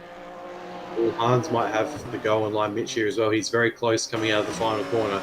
He's going to be big switch. Lime Mitch is taking that inside line. He's forcing Hans to go around the outside. So let's see how it goes for him. Come on, who's got the big brave balls? He's going to go around the outside. He's going to go right around the outside. They're leaning on each other. They're leaning on each other. And Brunswick's going to come out with it. What a fantastic move around the outside of 1. He's going to hold it off at 2. Yeah, he's got it done now. He's got it done now. Around the outside there. What a wonderful manoeuvre. I told you it was possible, gents. I told you it was possible to do it around the outside of 1, and Brunswick has just proven that you can do it. It's a masterful piece of driving from the pair of them, really, not to send each other off there. So that's now Hans Brunswick from 20th on the grid into a podium position with 2 minutes left on the clock. Just a bit further back, there's still the battle between Ross and Redmond. It's difficult to know where to look still because even further back you have Rhodey and Kalen Duncan side by side, Termo and Luke Joyner side by side. It's just battles all over the place. Well, let's just cycle back and have a quick look while we got 2 more laps to go, I think, so, or 2 or 3 more.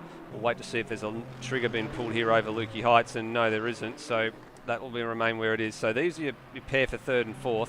Here's Rossi still fending off Tim Redmond. Steve Bolger's raced his way through to 7th place, so he's made up a ton of spots from the start.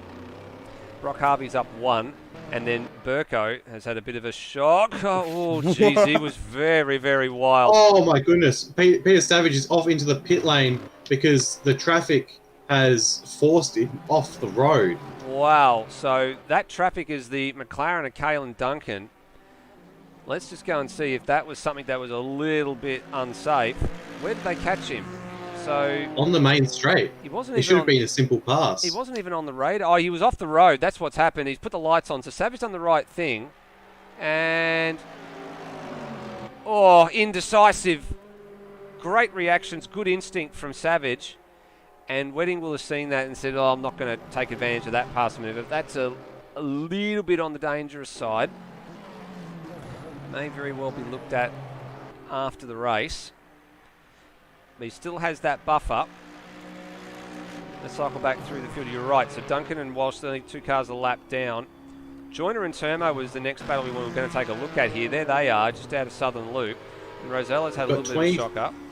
So we've got 25 seconds left, and Peter Savage is just coming into MG now. So I'm pretty sure we're we're not going to going make 22 laps. We're going to get to 21. No, there's going to be No, it's going to be one more to go. White flag's going to be in the air this time around.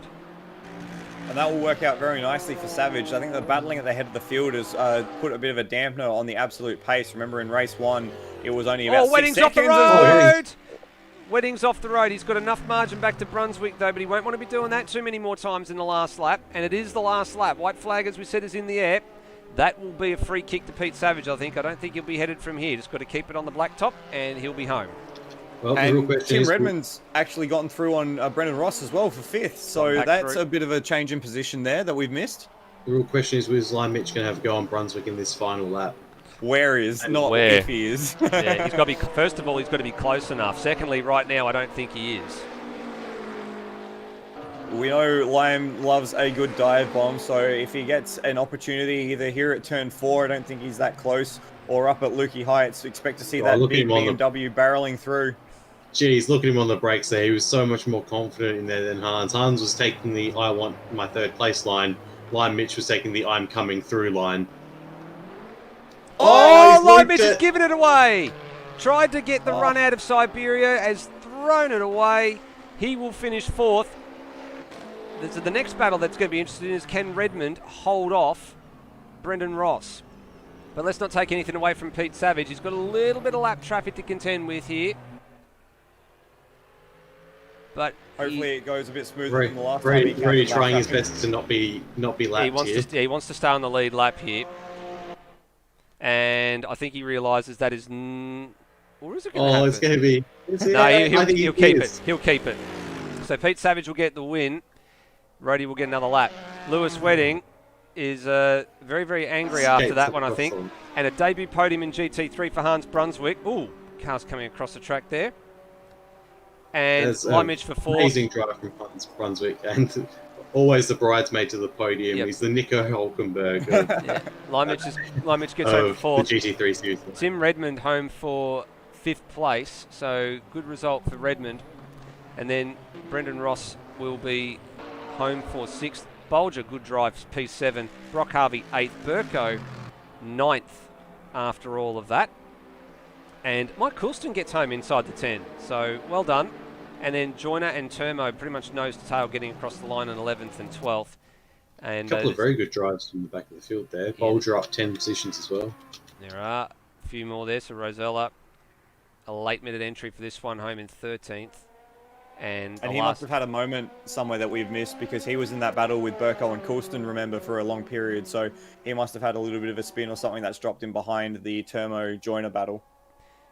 Still a couple of drivers yet to come across the field. The only 2 drivers that were on a lap down were Kalen Duncan and Brian Walsh, so they're already finished. So that means Bagacino, Ujit Mishra and Rhodey are the last cars to get home. And Rhodey's just finishing up his last lap now. And I believe that's Kalen Duncan behind, who's already a lap down, has already finished. So there you go. And a few cars, I think, have been and done their burnouts, gone back to the pit garages, and that's all she wrote, gents. Oh, what a night. Just frantic racing up and down the field.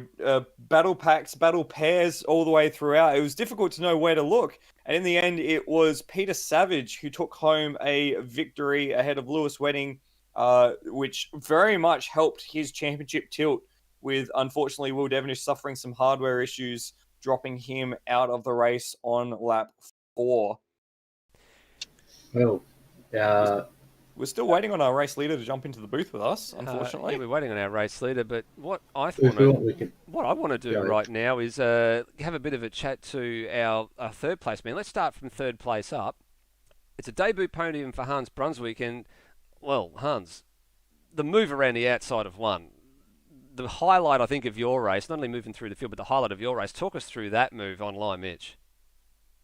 Well, you just got to back yourself. It's late in the race. You get a good run. Mitch goes to the inside, defensive move, good move, but I thought if I can get far enough up around the outside, I reckon I can make this stick, and it happened to work. And it was just one of those things. It's just if it was just a little bit either way, it could have gone all wrong. But it was a great battle between Mitch and I. Unfortunately, spun out in the end, but hopefully that didn't make him lose position. But did it tough from the rear of the grid. It would have been nice if I qualified a bit closer up, and then I could have perhaps given the front guys a bit of a battle. Yeah, Yeah, well, absolutely. sorry, Nether, we were mentioning at the top of the show, talking about the possibility of a series ordered by reverse championship order. You certainly put your name at the top of that list with 2 great drives through the field tonight. Yeah, reverse championship order, that's a new one. So if I keep going badly in the other tracks, then maybe I'll be a half a chance to start up the front. That would be the dream, right? I mean, you've got to take it any way it comes. If you're going to have a bad run in the championship, you might as well go for the race wins, right? Yeah, I suppose that's true. In the end, though, 2 great battles tonight between yourself and Lime, Mitch, and also Burko in that first race as well. Yeah, congratulations on an awesome result. Yeah, thanks, guys. It was good fun, but obviously it would have been nicer to start a bit further up. But hey, that's the entertainment of it. And it's good to fly the flag for the team when Will had his hardware issues. Yeah, exactly. Still with a Wedding Crashers Motorsport, or Wedding Crashers Racing car on the podium in the end. So congratulations. Thanks, mate. Thanks, mate. Second place for the second race tonight was Lewis Wedding. Lewis, starting from the front row of the grid, you had a very willing battle with Will and Peter Savage, who ended up taking the victory. Just talk us through some of those moves that you were making through turn 1 and turn 4. It was amazing stuff. Yeah, having done just a little bit of racing around here in the past, I figured the outside's actually a better place to be, whether you're defending or attacking. So I tend to try and stick to the outside at turn 1, because it gives you, if you can hold on, you can make a move up the inside to turn 2, and if you're defending as well, it forces the guy on the inside to take the narrow line. They have to either slow down more, which means you can hold on around the outside, or they just brake a little bit later and just sail on by, and you can set something up either at turn 2 or down at turn 4, which I was able to do a couple of times, but in the end it was a bridge too far. Down at turn 4 with a couple laps to go. With the Acura, I have to have a lot of rearward brake bias to stop the fronts from just turning into blocks after the second lap with all the front lockups. So this time on that occasion, unfortunately, it pinched a rear as well, and it half sent me around, and I wasn't able to quite get back into slipstream range, which in the Acura is deadly, because it was a good 5 to 6 Ks on the straights, slower than other cars. Well, you made that slipstream work for you a few times. Just talk us through one particular moment when yourself and Peter Savage made contact just past the apex of turn 1. That was a pretty hairy moment. Yeah, I thought for a moment he was gonna sort of go around, and I was gonna get cleaned up at the same time as he sort of would back into the side of my car. So yeah, I think we were lucky to get away with that one. We actually didn't lose too much time as well, which is a bit of a surprise. And the same token, I actually lost my train of thought there, but It's yeah, okay. It happens to us all the time. we're able to get through there, live to fight another day, and continue the battle on, thankfully.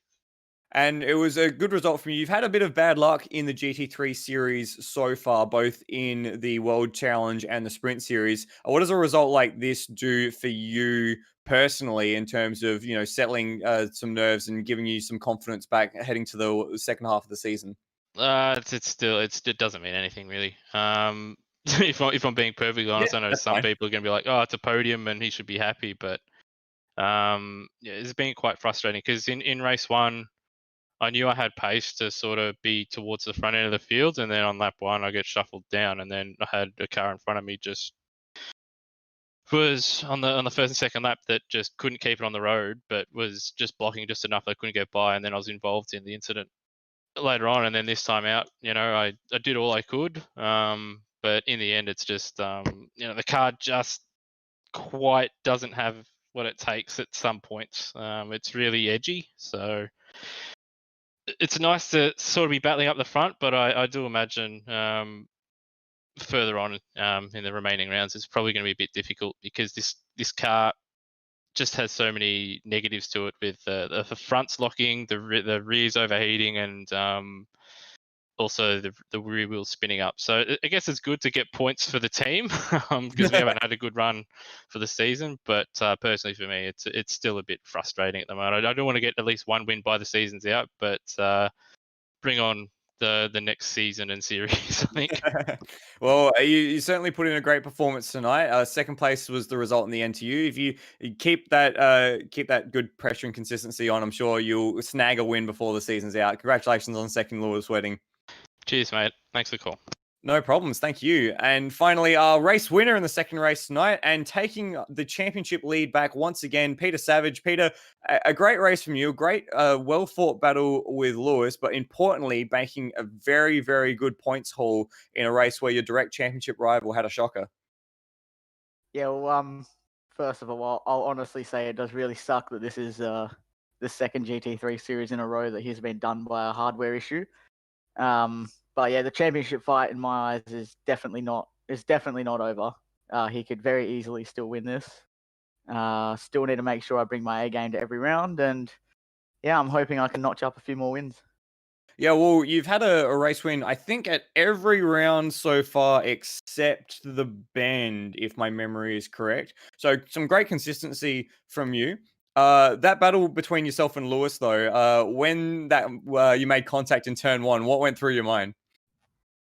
I had absolutely nothing going through my mind apart from where his car was. And luckily, I was looking in my mirrors at the time where I got hit, because yeah, I don't think my hands have ever moved that quick to grab a slide before. That was some cat-like reflexes. That was pretty fun. But yeah, he really made me earn that win.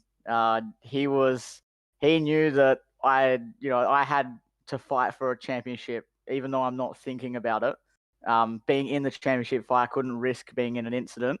So he was just placing his car in spots where it was just making me hesitate a little bit, and he was really able to really push me in that one. Yeah, and you've come out ahead in a lot of these tense race results so far. Thinking race 2 at Okayama and the second race at Suzuka as well, and now here tonight. Are you beginning to feel, or do you feel that you've really come of age in this series, that you're able to fight with the top front runners and be the front runner, be the one with the target on your back? Yeah, it does honestly sound pretty good to be the person that has a target on his back being hunted. But yeah, these guys are all really good. I am excited to be at the front of the field. I didn't think I was going to get so many poles. Wouldn't expect to have, I think it's half the wins at the moment. And I have not expected that I'd be on the podium in every race. It has completely blown my mind of how it's gone so far. Well, there's still a few rounds left, so hopefully you're able to keep that consistency going. You've certainly done a great job so far, and another great job tonight with your second race win. Congratulations. Thank you. So a hard-fought win for Peter Savage, which we've said quite a few times this season already, and great battles up and down the field. It was difficult to know where to look, but we've come to expect that from the GT3 Sprint Series so far, haven't we? It's been a bit of a feast of riches for us to pick and choose on. And it was one of those things where the longer form race GT3, sometimes we'd have a few lulls, but usually it'd be something happening. And now it's all been condensed into a mad 30 minutes, and it's hard to know where to look because there's just cars going everywhere doing everything. So it's been very good. There's been no bad races because there's always been something to look at. No, you're not wrong there. There's definitely been plenty of action, and look, the action is still at the front of the field. And I mean, mathematically, there's 100 points still on the table, and the third place man is only 72 points behind. So, I mean, by the end of the next round in 2 weeks at Bahrain, we will know for 100% for sure where the winner of the GT3 Sprint Series is going to come from. It's still going to be a little bit of an ask for the third place person at the moment, who is actually Steve Bolger, who's moved up into third place tonight as a result of a couple of issues for Greg Tara. He's moved up into third, and he's going to need some help from the guys ahead to start to trip over themselves to start pulling that points gap back. Pete Savage exits tonight with a 16-point advantage, as Bagsy called it earlier in the night. It's a 25-point swing from the race 1 result to race 2. And there's still very much a logjam from 3rd all the way back to 8th. Any of those positions can change hands over the course of the next 2 rounds. So there's still a lot left to play for a lot of people. Lime Mitch still actually maintains his presence of his best result of the season being 4th. He's done it 5 times out of the 6 races that he has finished. The other time he finished a race was 5th, and he's had a non-start and a non-finish in 2 of the others. So he's got this ridiculous streak of how many times that you can finish the same position in a season going. So we're going to have to get out the record books again to see who the last person to do that was.